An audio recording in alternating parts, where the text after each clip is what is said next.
നമസ്കാരം, good morning. ഇങ്ങനെയൊരു press meet ഇത്രയും ഞങ്ങൾ നേരത്തെ നടത്താനിരുന്നതാണ്. അത് നേരം ബിജുവിൻ്റെ ഒരു അവൈലബിലിറ്റിയുടെ പ്രശ്നമുണ്ട്. പിന്നെ ജോജുവിനെ കൊണ്ടുവരാൻ നോക്കിയപ്പോൾ ജോജു ഇല്ല, ദുബായിലാണ്. അപ്പോൾ അതുകൊണ്ടാണ് അപ്പോൾ പിന്നെ ഞങ്ങൾ ഇങ്ങനെയൊരു ദിവസം ഫിക്സ് ചെയ്തത്. അപ്പോൾ തീർച്ചയായിട്ടും എല്ലാവരും എത്തിച്ചേർന്നിട്ടുണ്ടെന്ന് വിശ്വസിക്കുന്നു. വളരെ സന്തോഷം. ഈ സിനിമയെക്കുറിച്ച് സംസാരിക്കാനാണ് ഞങ്ങൾ താല്പര്യപ്പെടുന്നത്. അപ്പോൾ തീർച്ചയായിട്ടും നിങ്ങൾക്ക് നിങ്ങളുടെ ചോദ്യങ്ങളിലേക്ക് കടക്കാം.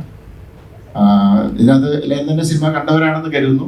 കാരണം ചില കാര്യങ്ങൾ ചിലപ്പോൾ പറയുമ്പോൾ അത് കണ്ടവർക്ക് അത് കൂടുതൽ മനസ്സിലാവുള്ളൂ. എനിവേ നിങ്ങൾക്ക് അറിയേണ്ട കാര്യങ്ങൾ പറയാം, ചോദിച്ചോളൂ. Hi sir.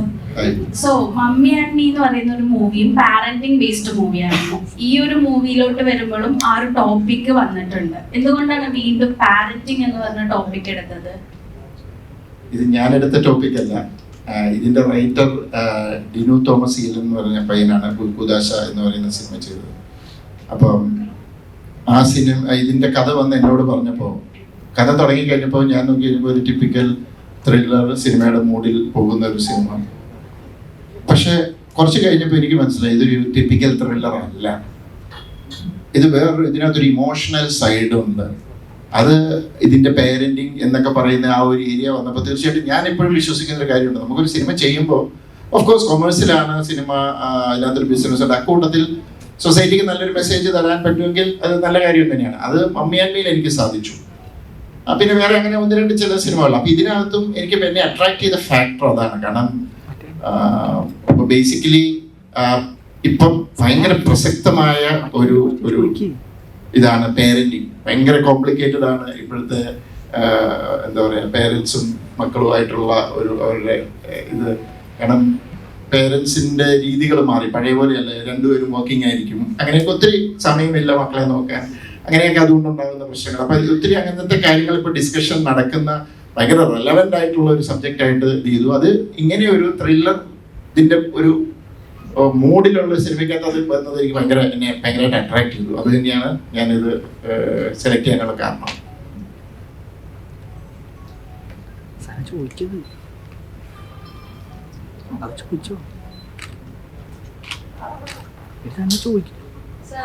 വേറെ ക്വസ്റ്റ്യൻ ഉണ്ട്.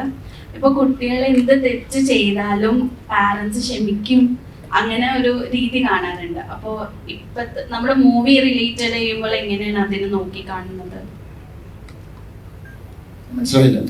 കുട്ടികൾ എന്ത് തെറ്റ് ചെയ്താലും പാരന്റ്സ് ക്ഷമിക്കും, അങ്ങനെ ഒരു രീതി നമ്മൾ കാണാറുണ്ടല്ലോ. അപ്പൊ നമ്മൾ മൂവി റിലേറ്റ് ചെയ്യുമ്പോൾ എങ്ങനെയാണ് അതിനെ നോക്കി കാണുന്നത്? കുട്ടികളുടെ തെറ്റുകൾ പാരന്റ്സ് ക്ഷമിക്കും. അത് ക്ഷമിക്കാവുന്ന തെറ്റുകൾ ക്ഷമിക്കാം, പക്ഷെ ചില തെറ്റുകൾ ചിലപ്പോൾ ക്ഷമിക്കാൻ പറ്റിയെന്ന് വരില്ല. ഈ സിനിമയില് അങ്ങനെ ഒരു ക്ഷമിക്കാവുന്ന തെറ്റാണോ? അത് നിങ്ങൾ സിനിമ കാണുന്നവർക്ക് മനസ്സിലാവും. അങ്ങനെ ക്ഷമിക്കാവുന്ന ഒരു തെറ്റാണോ?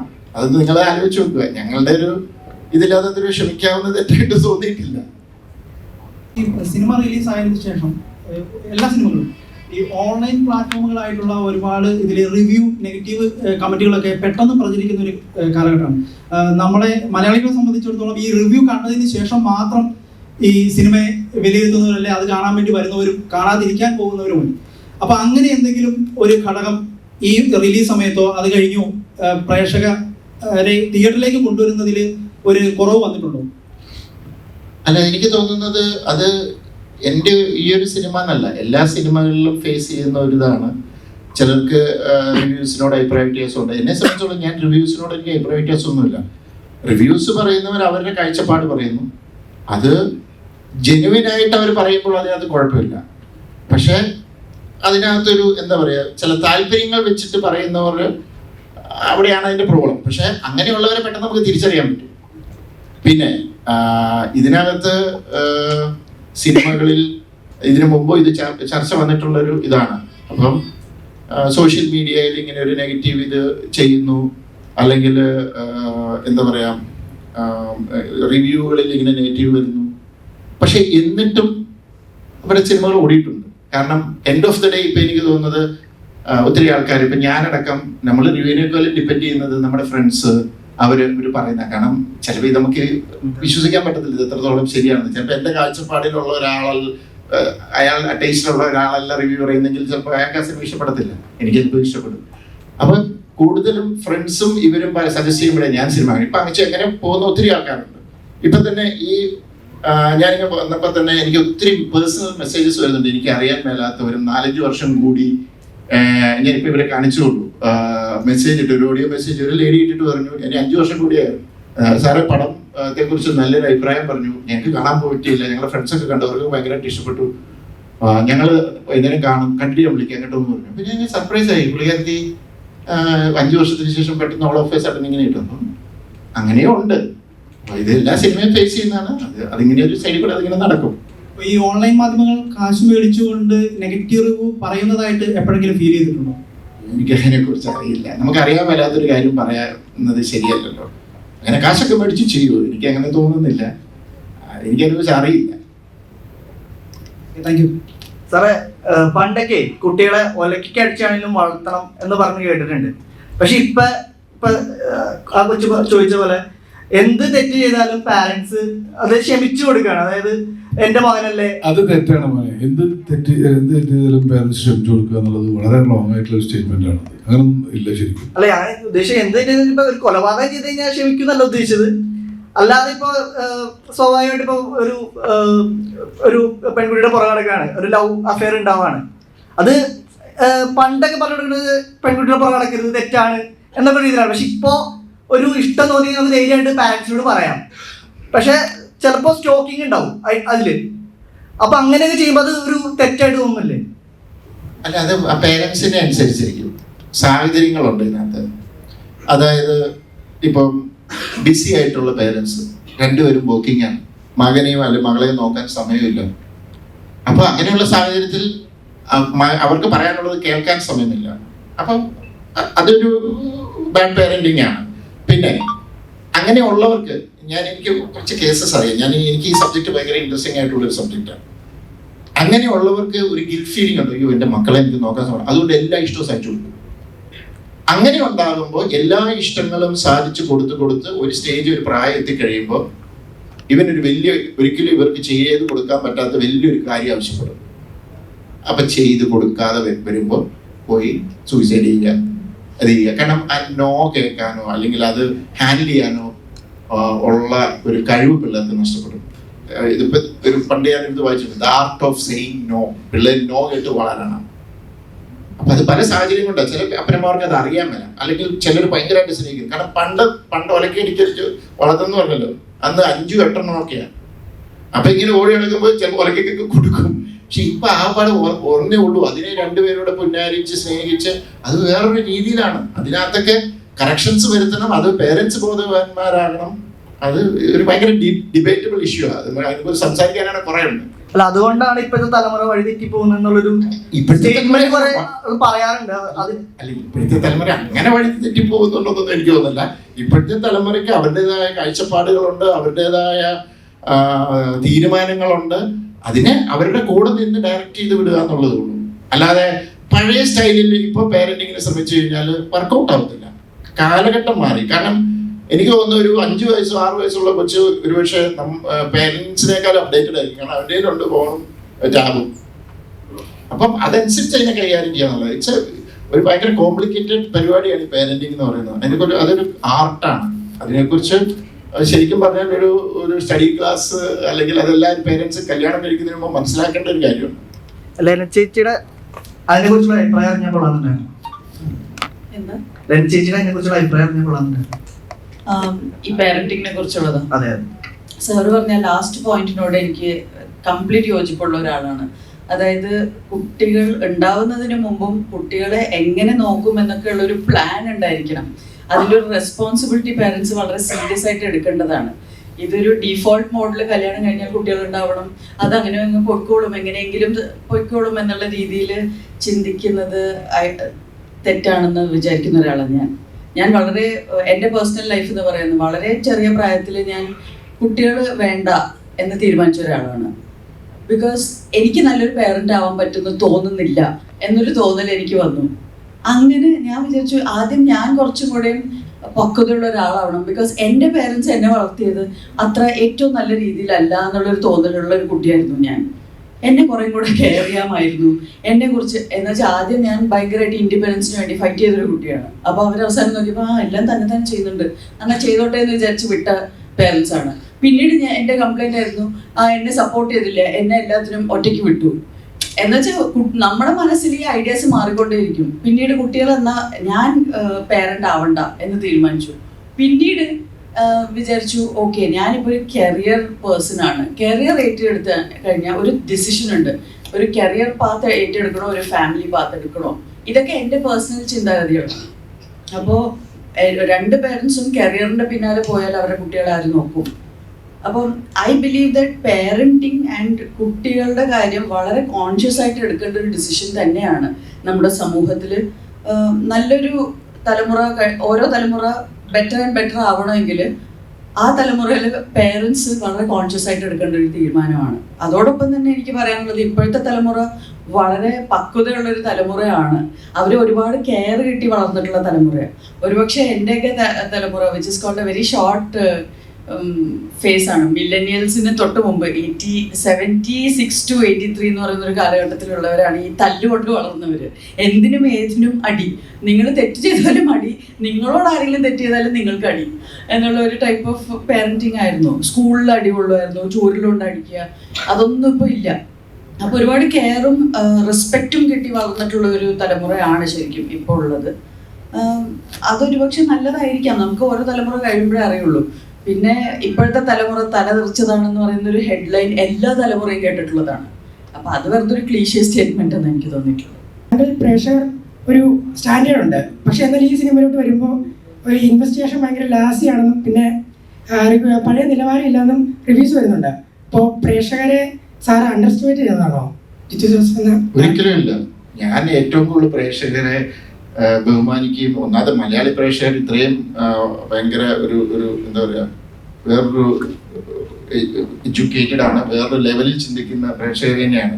അതുകൊണ്ട് തന്നെയാണ് ഞാൻ ഇങ്ങനത്തെ കുറച്ച് ഡിഫറെൻ്റ് ആയിട്ട് രീതിയിൽ ചിന്തിക്കാൻ എന്നെ പ്രേരിപ്പിക്കുന്നത്.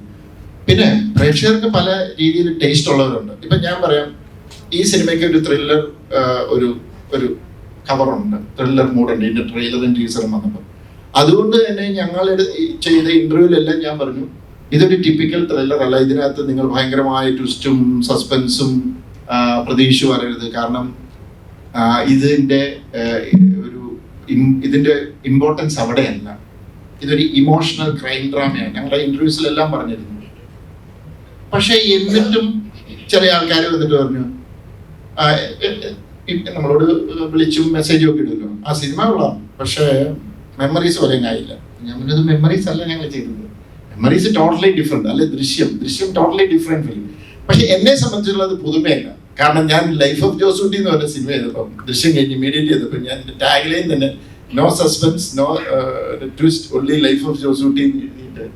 ആ പടത്തിലും ട്വിസ്റ്റ് പ്രതീക്ഷ ആൾക്കാർ എന്നെ വിളിച്ചപ്പം, ചേട്ടാ എന്തെങ്കിലും ഒരു ട്വിസ്റ്റ് ഉണ്ടാവും എന്ന് വിചാരിച്ചു. അപ്പൊ അത് അങ്ങനെ കരുതുന്നവർക്ക് പടം നിരാശയായിരിക്കാം. അതുകൊണ്ടാണ് അങ്ങനെ നിരാശപ്പെടാതിരിക്കാൻ വേണ്ടി തുടക്കത്തിൽ അത് പറഞ്ഞത്. ഇത് ശരിക്കും ഒരു ത്രില്ലർ. ഇതിനെക്കുറിച്ച് ഒരാള്, ഞാൻ ഇത് പേര് പറയുന്നില്ല, ഒരാൾ റിവ്യൂ ചെയ്തിരുന്നു, എനിക്ക് ഭയങ്കരമായിട്ട് ഇഷ്ടപ്പെട്ടു. പുള്ളിക്ക് അത് കറക്റ്റായിട്ട് കിട്ടി.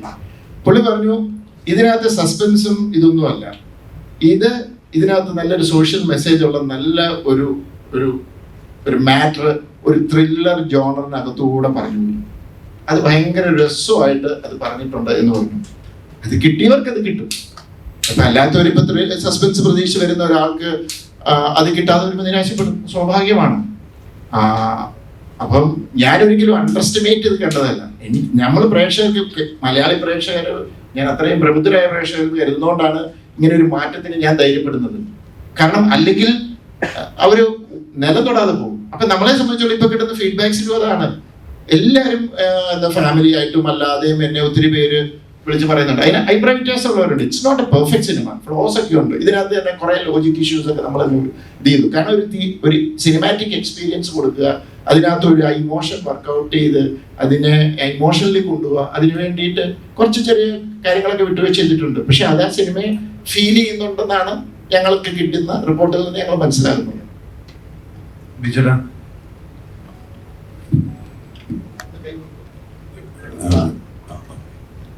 വിജയുടെ ജിത്തിന്റെ എല്ലാ മൂവികളും നോക്കിക്കഴിഞ്ഞാൽ ഒരുവിധം മൂവികളിലൊക്കെ നോക്കിക്കഴിഞ്ഞാല് നായകന്മാർക്ക് ഭയങ്കര ബുദ്ധിയായിരിക്കും.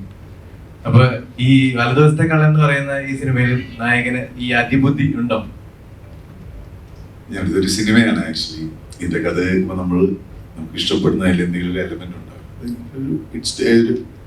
ആ രീതിയിൽ ആൾക്കാർ കാണാവുന്ന ഒരു സിനിമ, ചെറിയൊരു ത്രില്ലുണ്ട്, ഒരു ക്രൈം ഉണ്ട്, അതിനെ എൻഗേജ് ചെയ്യുന്ന ഒരു സിനിമ. പിന്നെ ജിത്തുന്റെ ഒരു സിനിമ എന്ന് നമ്മൾ ആദ്യം പ്രയോറിറ്റി ഇടുന്നതാണ്. പിന്നെ നമ്മൾ സിനിമ ചെയ്ത ഒരു വലിയ 2 ക്യാരക്ടേഴ്സ് ഉണ്ട്. 2 ക്യാരക്ടേഴ്സ്, 2 ഈഗോ ക്ലാഷസ് ഉണ്ട്. ഒരു ജിത്തു സിനിമ ചെയ്യാന്ന് മാത്രമേ ഉള്ളൂ. പിന്നെ ഇതിലൊരു നായകന്റെ പറഞ്ഞ മേഖലയെ പറ്റി നമുക്ക് ആലോചിക്കാൻ സമയത്താണ് അത് എക്സിക്യൂട്ട് ചെയ്യാന്ന് പറഞ്ഞത്. ഉത്തരം കറക്റ്റ് അല്ലേ? ആന്റണി ഒരു ക്രൂക്കഡ് ക്യാരക്ടറാണ്. ഫസ്റ്റ് ഹാഫിലുള്ള ആന്റണി അല്ല സെക്കൻഡ് ഹാഫിലുള്ളത്. അപ്പോൾ ആ ഒരു ക്യാരക്ടർ ഷിഫ്റ്റിനെ എങ്ങനെയാണ് അഡാപ്റ്റ് ചെയ്തത്? നമ്മളൊരു സ്ക്രീൻ പ്ലേ നമ്മൾ വായിക്കുമ്പോൾ നമുക്ക് മനസ്സിലാവും ഇത് പക്ക ഒരു ഡയറക്ടോറിയൽ ബ്രില്യൻസ് വേണ്ട മൂവിയാണ് ആക്ച്വലി. കാരണം വളരെ കുറഞ്ഞ സമയത്തിനുള്ളിൽ, ഒരു ടൈം ബാറിനുള്ളിൽ നമുക്ക് വലിയൊരു കാര്യങ്ങൾ എക്സിക്യൂട്ട് ചെയ്ത് തീർക്കണം. അതിന് ഒരുപാട് ടെക്നിക്കൽ സപ്പോർട്ട് വേണം. നമ്മൾ അഭിനയിച്ചത് മാത്രമല്ല, എല്ലാം ഒരു ടീം വർക്കാണ്. അപ്പോൾ ആ ടീം വർക്കിൽ നമ്മളിന്ന് ചെയ്തു. പിന്നെ ഇതൊരു കുറഞ്ഞ സമയത്തിനുള്ളിൽ നടക്കുന്ന, 1 മണിക്കൂറിനുള്ളിൽ 2 മണിക്കൂറിനുള്ളിൽ നടക്കുന്നതാണ് നമ്മുടെ ഇന്റർവെല്ലിന് ശേഷമുള്ള രീതിയാണ്. അത് എത്രത്തോളം ബ്രില്യൻ്റ് ആക്കാൻ പറ്റുന്ന രീതിയിൽ ഞങ്ങളുടെ ഡിസ്കഷനും കാര്യങ്ങളും മാക്സിമം ചെയ്യാന്നല്ലാതെ എനിക്ക് കഥയ്ക്കപ്പുറമോ അല്ലാത്ത രീതിയിലും എനിക്കൊന്നും ചെയ്യാൻ സാധിക്കുന്നില്ല. മാക്സിമം നീതി പുറത്ത് ആ ടെൻഷൻ മാക്സിമം ത്രൂഔട്ട് കൊണ്ടുപോകാൻ നോക്കുക. പിന്നെ നമ്മൾ പല ദിവസങ്ങളിൽ ഷൂട്ട് ചെയ്യുമ്പോൾ ഈ 1 മണിക്കൂറിനുള്ളിൽ ഷൂട്ട് ചെയ്യുന്നത് നമ്മൾ 10-30 ദിവസം എടുത്തിട്ടാണ് ചെയ്യുന്നത്. പല സീൻസും പല ഓർഡറിലാണ്. അതിൻ്റെ ഒരു ഓർഡർ കണ്ടിന്യൂറ്റി പറ്റി അങ്ങനത്തെ മേഖലകളിലൊക്കെ ആയിരിക്കും നമ്മുടെ ഒരു ടെൻഷൻ. നമ്മുടെ ആക്ടിങ് കണ്ടിന്യൂറ്റി ഇപ്പോഴും ഫോളോ ചെയ്യണം എന്നുള്ളത് അങ്ങനത്തെ മേഖലകളിലൊക്കെയാണ്. പിന്നെ വളരെ ഞങ്ങൾ എൻജോയ് ചെയ്ത് ഷൂട്ട് ചെയ്ത സിനിമയാണ്. പിന്നെ ഫുൾ നൈറ്റ് ആയിരുന്നു ഷൂട്ടിങ്. നല്ല സിനിമ ചെയ്തു എന്നുള്ളൊരു സന്തോഷമാണ്. ശരിക്കും പറഞ്ഞാൽ ചോദ്യത്തിനകത്ത് ഇതുണ്ട്. ഇത് ഭയങ്കര ടഫായിട്ടുള്ള ഒരു ഇതാണ്. അപ്പം എനിക്ക് തോന്നുന്നത് ബിജുവിന് പുൾ ഓഫ് ചെയ്യാൻ പറ്റുന്ന, ബിജു അത്രയും സീസൺഡ് ആയിട്ടുള്ള ഒരു ആക്ടർ ആയതുകൊണ്ട്. ഒരു സ്ക്രിപ്റ്റ് വായിക്കുമ്പോൾ എപ്പോഴും ഒരു ആക്ടർ ഓക്കെ അതൊന്ന് രൂപപ്പെട്ട് മനസ്സിലൊരു ഐഡിയ വരും. പക്ഷെ അത് ചിലപ്പോൾ പല ദിവസങ്ങൾ കൊണ്ട് നടക്കുന്ന കഥയായിരിക്കും. ഇതിനകത്ത് പ്രശ്നം 1-2 മണിക്കൂറിന്റെ കണ്ടിന്യൂറ്റി. ഇത് 40 ദിവസം കൊണ്ടാണ് ഷൂട്ട് ചെയ്യുന്നത്, അല്ല 30 ദിവസം കൊണ്ടാണ് ഷൂട്ട് ചെയ്യുന്നത്. അപ്പൊ ആ കണ്ടിന്യൂ അത് ഓർഡറിലും ആയിരിക്കില്ല. അപ്പൊ അങ്ങനെ വരുമ്പോൾ അതൊരു ആക്ടറിന് അത് ഓട്ടോമാറ്റിക്കലി ആ ക്യാരക്ടറിനെ അത് അവരുടെ കഴിവാണ്. അത് ഇൻബോൺ കഴിവാണ്. അതുകൊണ്ടാണ് ഈസ് എൻ ആക്ടർ. മനസ്സിലായി? അത് ഓട്ടോമാറ്റിക്കലി വരും. അത് എക്സ്പ്ലെയിൻ ചെയ്യാൻ ചോദിച്ചു കഴിഞ്ഞാൽ ഇറ്റ്സ് വെരി ഡിഫിക്കൽട്ട്. അത് ഇൻബോൺ ആയിട്ട് ഉള്ളതാണ്. ശരിക്കും പ്രെഡിക്റ്റബിൾ ആണെന്ന് പറയുന്നുണ്ട്. അപ്പോൾ സാർ മുമ്പ് പറയുകയുണ്ടായി ഇതിനകത്ത് ട്വിസ്റ്റും അങ്ങനെയുള്ള കാര്യങ്ങൾ ഈ സിനിമയിൽ അധികം ഇല്ലെന്ന്. അപ്പൊ ഇന്നത്തെ കാലത്ത് ശരിക്കും പറഞ്ഞാൽ പ്രേക്ഷകർ സിനിമയേക്കാൾ ബുദ്ധിമാന്മാരാണ്. അങ്ങനെയുള്ള ഒരു കാലത്ത് ഇത്രയും നിസ്സാരമായിട്ടുള്ള ട്വിസ്റ്റും ക്ലൂവും വെച്ച് സിനിമ ചെയ്തത് സാറിന് ഒരു റിസ്ക് ആയിട്ട് തോന്നിയിട്ടുണ്ടോ? അല്ല, ആ റിസ്ക് എടുക്കുക എന്നുള്ളതല്ല ഒരു ഫിലിം മേക്കറിന്റെ ഇത്. ഞാനിതിനെ പേടിച്ചു പറഞ്ഞത് ശരിക്കും അതൊരു റിസ്ക് അല്ലായിരുന്നു ഈ ഒരു? അതെ, തീർച്ചയായിട്ടും. പക്ഷെ എന്നെ സംബന്ധിച്ചിടത്തോളം എനിക്കൊരു റിസ്ക്കും ഒരു അതിനേക്കാളേറെ ഭയങ്കര ഇൻട്രസ്റ്റിംഗ് ആയിട്ട് തോന്നിയെന്ന് വെച്ച് കഴിഞ്ഞാൽ ഒരു ത്രില്ലർ. ഒന്നാമത് എന്നറിയോ, ഞാനായിട്ടെന്നല്ല, എൻ്റെ സിനിമകളിൽ കുറച്ച് ചെയ്ത് ഞാൻ പണി മേടിച്ചതാണ്. എൻ്റെ സിനിമകളിൽ കുറേ ത്രില്ലർ സിനിമകളിലെല്ലാം ഭയങ്കര ട്വിസ്റ്റും ഇതുകൊണ്ടായിരുന്നു. അപ്പോൾ സ്വാഭാവികമായിട്ടും ത്രില്ലർ സിനിമ എന്ന് പറഞ്ഞാൽ ട്വിസ്റ്റ് വേണം എന്നൊരു തോന്നല് കുറച്ച് ഓഡിയൻസിനുണ്ട്. എല്ലാവർക്കും എന്നല്ല, കുറച്ച് ഓഡിയൻസിനുണ്ട്. അപ്പൊ അവരെ സംബന്ധിച്ചിടത്തോളം ഒരു ത്രില്ലർ മൂഡ് വന്ന ജിത്തു ജോസഫ് അപ്പം ട്വിസ്റ്റ് ഉറപ്പ് എന്ന് വരും. എനിക്കത് ബ്രേക്ക് ചെയ്യണം. അതിന് പറ്റിയ ഒരു സബ്ജക്റ്റ് ആയിട്ട് എനിക്ക് തോന്നി. ത്രില്ലർ മൂഡുണ്ട്, ട്വിസ്റ്റും സസ്പെൻസും ക്യൂരിയോസിറ്റി ഫാക്ടേഴ്സ് ഉണ്ടോ എന്ന് ചോദിച്ചാൽ ഉണ്ട്. പക്ഷെ അതിനല്ല ഇമ്പോർട്ടൻസ്. ഈ സിനിമയുടെ ഇമ്പോർട്ടൻസ് ഇതിന്റെ ഇമോഷൻ സൈഡാണ്. ഇതിനകത്ത് 2 ക്യാരക്ടേഴ്സ് ഉണ്ട്. ആ 2 ക്യാരക്ടേഴ്സിന്റെ അവരെ സറൗണ്ട് ചെയ്യുന്ന അവരുടെ ക്യാരക്ടേഴ്സിന്റെ ഇമോഷൻസ് ഉണ്ട്. ഇതിനകത്ത് ഇപ്പം ഞാൻ വളരെ സിമ്പിൾ ആയിട്ട് പറഞ്ഞ ASI വിദ്യ എന്ന് പറയുന്ന ലിയോണയുടെ ക്യാരക്ടർ ഏറ്റവും സട്ടിൽ ഇമോഷൻസ് വർക്ക് ചെയ്യേണ്ടതാണ്. പുള്ളിക്കാരിയെ സംബന്ധിച്ചിടത്തോളം ഒരു പോലീസുകാരിയായിട്ട് അവിടെ നിൽക്കുമ്പോഴും ഒരു ഹൈറാർക്കിയുടെ ഭാഗമായിട്ട് പലതും ചെയ്യേണ്ടി വരുന്നു. പക്ഷെ പുള്ളിക്കാരത്തേക്ക് പലതിലും അഭിപ്രായ വ്യത്യാസമുണ്ട്. പക്ഷെ കൈൻഡ് ഓഫ് ഇമോഷൻ അത് ചില സെറ്റിൽ റിയാക്ഷനിലൂടെ മാത്രമേ കമ്മ്യൂണിക്കേറ്റ് ചെയ്തിട്ടുള്ളൂ. കാരണം she can't talk about it. ഒരു ഹൈറാർക്കിയുടെ ഇതിലാണ്. ബാക്കിയുള്ള അവർക്കെല്ലാം സംസാരിക്കാം, അവർക്ക് ഇത് ചെയ്യാം, അവർ കുറച്ചുകൂടെ ഫ്രീഡം ഉണ്ട്. അപ്പൊ ഇത് മെയിൻ 2 ക്യാരക്ടർ, അവരുടെ സറൗണ്ടിങ് ക്യാരക്ടർ, ഇർഷാദിന്റെ ക്യാരക്ടർ, ഇർഷാദിന് ചില അഭിപ്രായ വ്യത്യാസങ്ങളുണ്ട്, അത് കുറച്ചുകൂടെ പ്രകടമാക്കുന്നുണ്ട്. അപ്പം ഇറ്റ്സ് ഫുൾ ഇവരുടെ ഇമോഷൻസ് ആണ് ഈ സിനിമയുടെ മേജർ ഇത്. നമ്മൾ അതിനെ അങ്ങനെയാണ് കണ്ടിരിക്കുന്നത്. പക്ഷെ ഇതൊരു ത്രില്ലറും അല്ലെങ്കിൽ അതിന്റെ ഒരു മൂഡിലാണ് പോകുന്നത്. ഒരു ക്രൈം ഉണ്ട്, ഒരു ഇൻവെസ്റ്റിഗേഷൻ ഉണ്ട്. ഇൻവെസ്റ്റിഗേഷനൊക്കെ ആ ഒരു പ്രാധാന്യം ഞങ്ങൾ കൊടുത്തിട്ടുള്ളൂ. അതിന് മുകളിലാണ് ഇമോഷൻ. ആ ഇമോഷൻ ആയിരിക്കാം ഇപ്പം എനിക്ക് കിട്ടുന്ന ഓഡിയൻസ് ഫീഡ്ബാക്സിൽ സാധാരണ ഓഡിയൻസ് പറയുന്നത് ഭയങ്കരമായിട്ട് എന്ത് ചെയ്യുന്നു, ഞങ്ങൾക്ക് ഭയങ്കര. അതിന് വേറൊരു ഫാക്ടർ ഉണ്ട്. ഇറങ്ങിക്കഴിയുമ്പോൾ ഒരു ഹെവിനെസ് ആണ് ചില കാര്യങ്ങൾ ആലോചിക്കുമ്പോൾ എന്നൊക്കെ പറയുന്ന ഒരു ഇത് വരുന്നത്. അതുകൊണ്ടാണ് അവരെ എവിടേക്കോ അത് ടച്ച് ചെയ്യുന്നുണ്ട്. അതായിരുന്നു നമ്മുടെ ഉദ്ദേശം. ശരിക്കും വ്യത്യസ്തമായിട്ട് എപ്പോഴും ചെയ്യുന്നതിൽ നിന്ന് വ്യത്യസ്തമായിട്ട് ഈ സിനിമ പിടിച്ചാണോ? എക്സാക്ട്ലി. കാരണം ഡിനു, അതിന്റെ ക്രെഡിറ്റ് ഞാൻ ഡിനുവിനാണ് കൊടുക്കുന്നത്. എൻ്റെ ഡിനു തോമസ് എന്ന് പറഞ്ഞ റൈറ്റർ ഈ സ്ക്രിപ്റ്റുമായിട്ട് വന്ന് എൻ്റെ അടുത്ത് നിന്ന് വായിച്ചപ്പോൾ എനിക്ക് കഥ പറഞ്ഞ നരേഷനായിരുന്നു. കഥ പറഞ്ഞ് തുടങ്ങിയപ്പോൾ ഞാൻ ഒരു യൂഷ്വൽ ത്രില്ലർ സിനിമയുടെ പോട്ടിലാണോ എന്ന് പോയിട്ട്, പക്ഷെ അവിടുന്ന് സിനിമ അങ്ങ് മാറി. ഈ ഇന്റർവെല്ലിൽ ഒരു സംഭവം നടക്കുമ്പോൾ ഞാൻ പിന്നെ എങ്ങനെ എനിക്കത് ഭയങ്കര പുതുമ തോന്നി. അവിടെ നിന്നുള്ള ഒരു ട്രാവലർ, അതാണ് ഈ സിനിമയെ ഞാൻ ചെയ്യാൻ മെയിൻ കാരണം. കാരണം ഇനിയും ചിലപ്പോൾ ഞാൻ ഈ ത്രില്ലറും ഇങ്ങനത്തെ കൂടുതലുള്ള സിനിമകൾ എനിക്ക് ചെയ്യേണ്ടി വരും. എല്ലാത്തിനും എനിക്ക് ട്വിസ്റ്റ് ഇടാൻ പറ്റത്തില്ല. ഞാനത് ആഗ്രഹിക്കുന്നില്ല. ഒരു ഡിഫറെന്റ് ഫിലിംസ് ചെയ്യണം എന്നുള്ള ആഗ്രഹം ഒരു ഫിലിം മേക്കർക്കുണ്ട്. അതിന്റെ ഭാഗമായിട്ട് തന്നെ ചെയ്തതാണ്.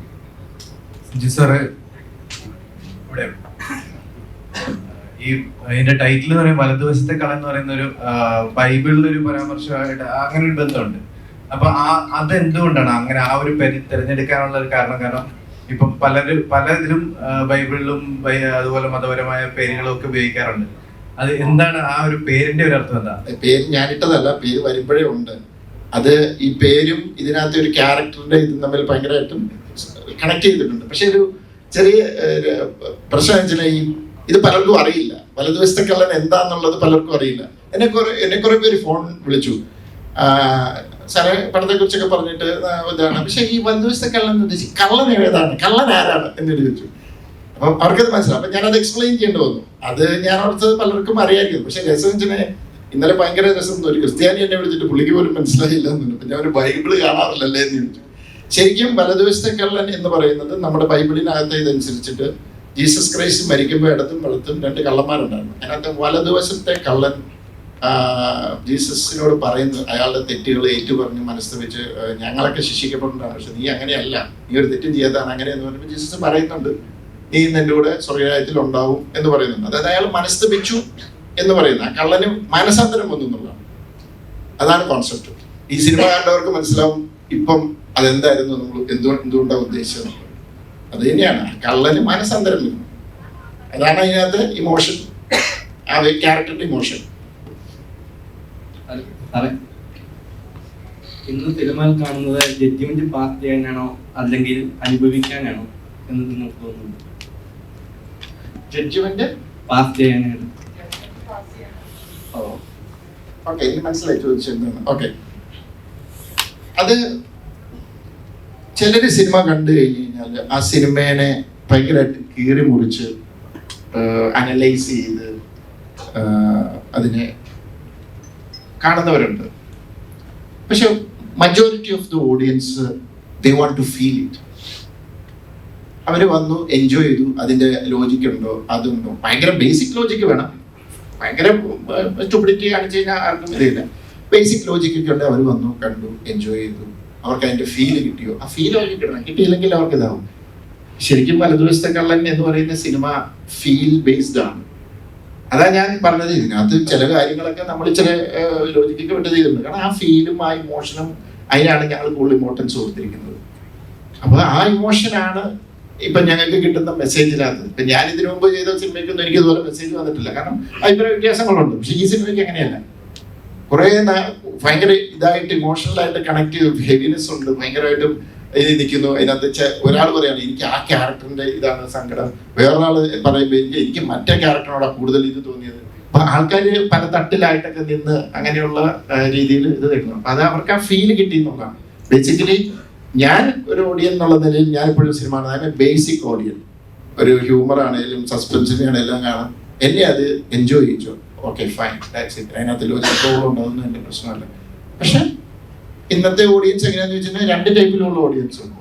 ഭയങ്കരമായിട്ടും അനലൈസ് ചെയ്ത് അങ്ങനെ ചെയ്യുന്നവരുണ്ട്, അല്ലാത്തവരുമുണ്ട്. അത് ഓരോരുത്തരുടെ കാഴ്ചപ്പാട്. ഈ ചോദിച്ച ചോദ്യത്തിൽ എനിക്ക് തോന്നിയ ഒരു പോയിന്റ്, സിനിമ ഒരു എന്റർടൈൻമെന്റ് മീഡിയമാണ്. ഈ റിവ്യൂസും അങ്ങനെ ജഡ്ജ്മെന്റലായിട്ടുള്ള ഒരു ആറ്റിറ്റ്യൂഡ് അതൊരു സെപ്പറേറ്റ് കൈൻഡ് ഓഫ് എന്റർടൈൻമെന്റ് തന്നെയാണ്. അത് ആക്ച്വലി സിനിമയായിട്ടൊരു ബന്ധമില്ല. വെറുതെ ചർച്ചകൾക്ക് വേണ്ടി ഇരിക്കുന്നവരില്ലേ, ഡിസ്കഷൻസ്, പാനൽ ഡിസ്കഷൻസ് അല്ലെങ്കിൽ ഇഷ്ടമാണ്. അപ്പൊ അവരെ ചർച്ചകൾ കാണാനായിട്ട് റിവ്യൂസ് കാണാൻ ഇഷ്ടപ്പെടുന്നവരുണ്ട്. അവരൊരു പക്ഷെ മൂവി ബഫ്സ് ആവണമെന്ന് പോലുമില്ല. അവർക്ക് ചിലപ്പോൾ ഈ എന്താ പറയാ സിനിമകളെ റിവ്യൂ ചെയ്യുന്ന ആ ഒരു പാറ്റേൺ കാണാനാണ് അവർക്ക് ഇഷ്ടം. അവരൊരു പക്ഷെ ഒരുപാട് സിനിമകൾ കാണുന്ന ആൾക്കാരായിരിക്കില്ല. അപ്പൊ നമ്മൾ അത് ക്ലിയർ ആയിട്ട് നമ്മൾ ഏത് കൂട്ടത്തിലാണ് പെടുന്നതെന്ന് നമുക്കൊരു ക്ലാരിറ്റി വേണം. ഞാൻ സിനിമ ഇഷ്ടപ്പെടുന്ന ഒരാളാണെങ്കിൽ എൻ്റെ രസത്തിന് ഞാൻ പോയി സിനിമ എക്സ്പെരിമെന്റ് ചെയ്യണം, ഒരു അഡ്വഞ്ചർ ആയിട്ട് കാണണം. എല്ലാവരും അവിടെ പോകുന്നത് സേഫാണ്, ഇത് 100% നിങ്ങൾക്ക് തൃപ്തി തരും എന്ന് പറഞ്ഞിട്ട് മാത്രം പോയി സിനിമ കാണേണ്ട കാര്യമില്ല. Each cinema is an adventure. നിങ്ങളുടെ ലൈഫിൽ ഒരു 2.5-3 hours ഒരു അഡ്വഞ്ചറിലേക്ക് പോവുകയാണ്. ഒരു സ്റ്റോറി ടെല്ലിങ്ങിലൂടെ നിങ്ങൾ വേറൊരു ലോകത്തിലേക്ക്, ആ കഥ ക്രിയേറ്റ് ചെയ്തവരുടെ ലോകത്തിലോട്ട് നമ്മൾ സഞ്ചരിക്കാൻ പോവാണ്. അതിന് നമ്മൾ എടുക്കുന്ന റിസ്ക് ആക്ച്വലി നോക്കിയാൽ വളരെ ചെറുതല്ലേ, ഒരു ടിക്കറ്റ് വാങ്ങിക്കുന്നതിന്റെ റിസ്ക് അല്ലേ ഉള്ളൂ. അപ്പോൾ ഐ തിങ്ക് സിനിമയോടുള്ള ആ ഒരു അഡ്വഞ്ചറസ് സ്പിരിറ്റ് നമുക്ക് ഭയങ്കരമായിട്ട് കുറഞ്ഞിട്ടുണ്ട്. എല്ലാവരും റിവ്യൂസ് പറഞ്ഞ് എല്ലാവരും നല്ലത് പറഞ്ഞതിന് ശേഷം ഞാൻ പോയി കാണാം, പിന്നെ എന്താ അതിലുള്ള thrill? Just go experiment with movies, have fun with it എന്നാണ് എനിക്ക് തോന്നുന്നത്. We are taking it too seriously. Ajith sir ഇവിടെ ഈ കൊറിയൻ സിനിമകളിലൊക്കെ ഉള്ള ഒരു കൈൻഡ് ഓഫ് റിവെഞ്ച് ഉണ്ടല്ലോ, അതായത് വില്ലൻ നായകനെ അല്ലെങ്കിൽ നായകൻ വില്ലനെ അവസാനിപ്പിക്കുക എന്നതിന്റെ അപ്പുറത്തേക്ക് കൂടി പ്രതികാരത്തെ വേറെ രീതിയിൽ ലൈൻസ് ആക്കിയിട്ട് അവതരിപ്പിക്കുക എന്നുള്ളൊരു രീതി ഉണ്ടല്ലോ, അതുപോലെ ഒരു ഏരിയ ഇവിടെ വലതുവശത്തേക്കെല്ലാം അറ്റംപ്റ്റ് ചെയ്തിട്ടുണ്ട് ടുവേർഡ്സ് ക്ലൈമാക്സ് ഒക്കെ. ഒന്നാമത് അങ്ങനത്തെ കൊറിയൻ സിനിമ ഒന്നും ഞാൻ കണ്ടിട്ടില്ല. പണ്ട് തൊട്ടേ എന്നെ കൊറിയൻ സിനിമയായിട്ട് കണക്ട് ചെയ്യുന്നുണ്ടെന്ന് എനിക്കറിയാം. പക്ഷെ ഞാൻ കാണുന്നത് ഇംഗ്ലീഷ് സിനിമകളാണ്. എനിക്ക് സബ്ടൈറ്റിൽ നോക്കി സിനിമ കാണാൻ ഞാൻ എൻജോയ് ചെയ്യില്ല. അതുകൊണ്ട് തന്നെ അന്യഭാഷ, ഇംഗ്ലീഷും ഹിന്ദിയും ഒഴിച്ച് തമിഴും ഒക്കെ ഒഴിച്ച് വേറെ പടങ്ങൾ എനിക്ക് കാണാൻ പറ്റത്തില്ല. കാരണം എനിക്ക് സബ്ടൈറ്റിൽ പറ്റത്തില്ല. ഇപ്പൊ പിന്നെ ഞാൻ ഡബ് ചെയ്ത് വരുന്നതുകൊണ്ട് അത് സമയം, പക്ഷെ അത് ഭയങ്കര ബോറാണ്, മനസ്സിലായി. ഇതിപ്പോ വേറെ ആരോ പറഞ്ഞു ഇത് ഇങ്ങനത്തെ ഇതുണ്ടെന്ന്, പക്ഷെ അത് കൊറിയയിലുണ്ടായിരിക്കും. നമ്മുടെ മലയാളത്തിൽ നമ്മൾ അങ്ങനെ അധികം വന്നിട്ടില്ലല്ലോ.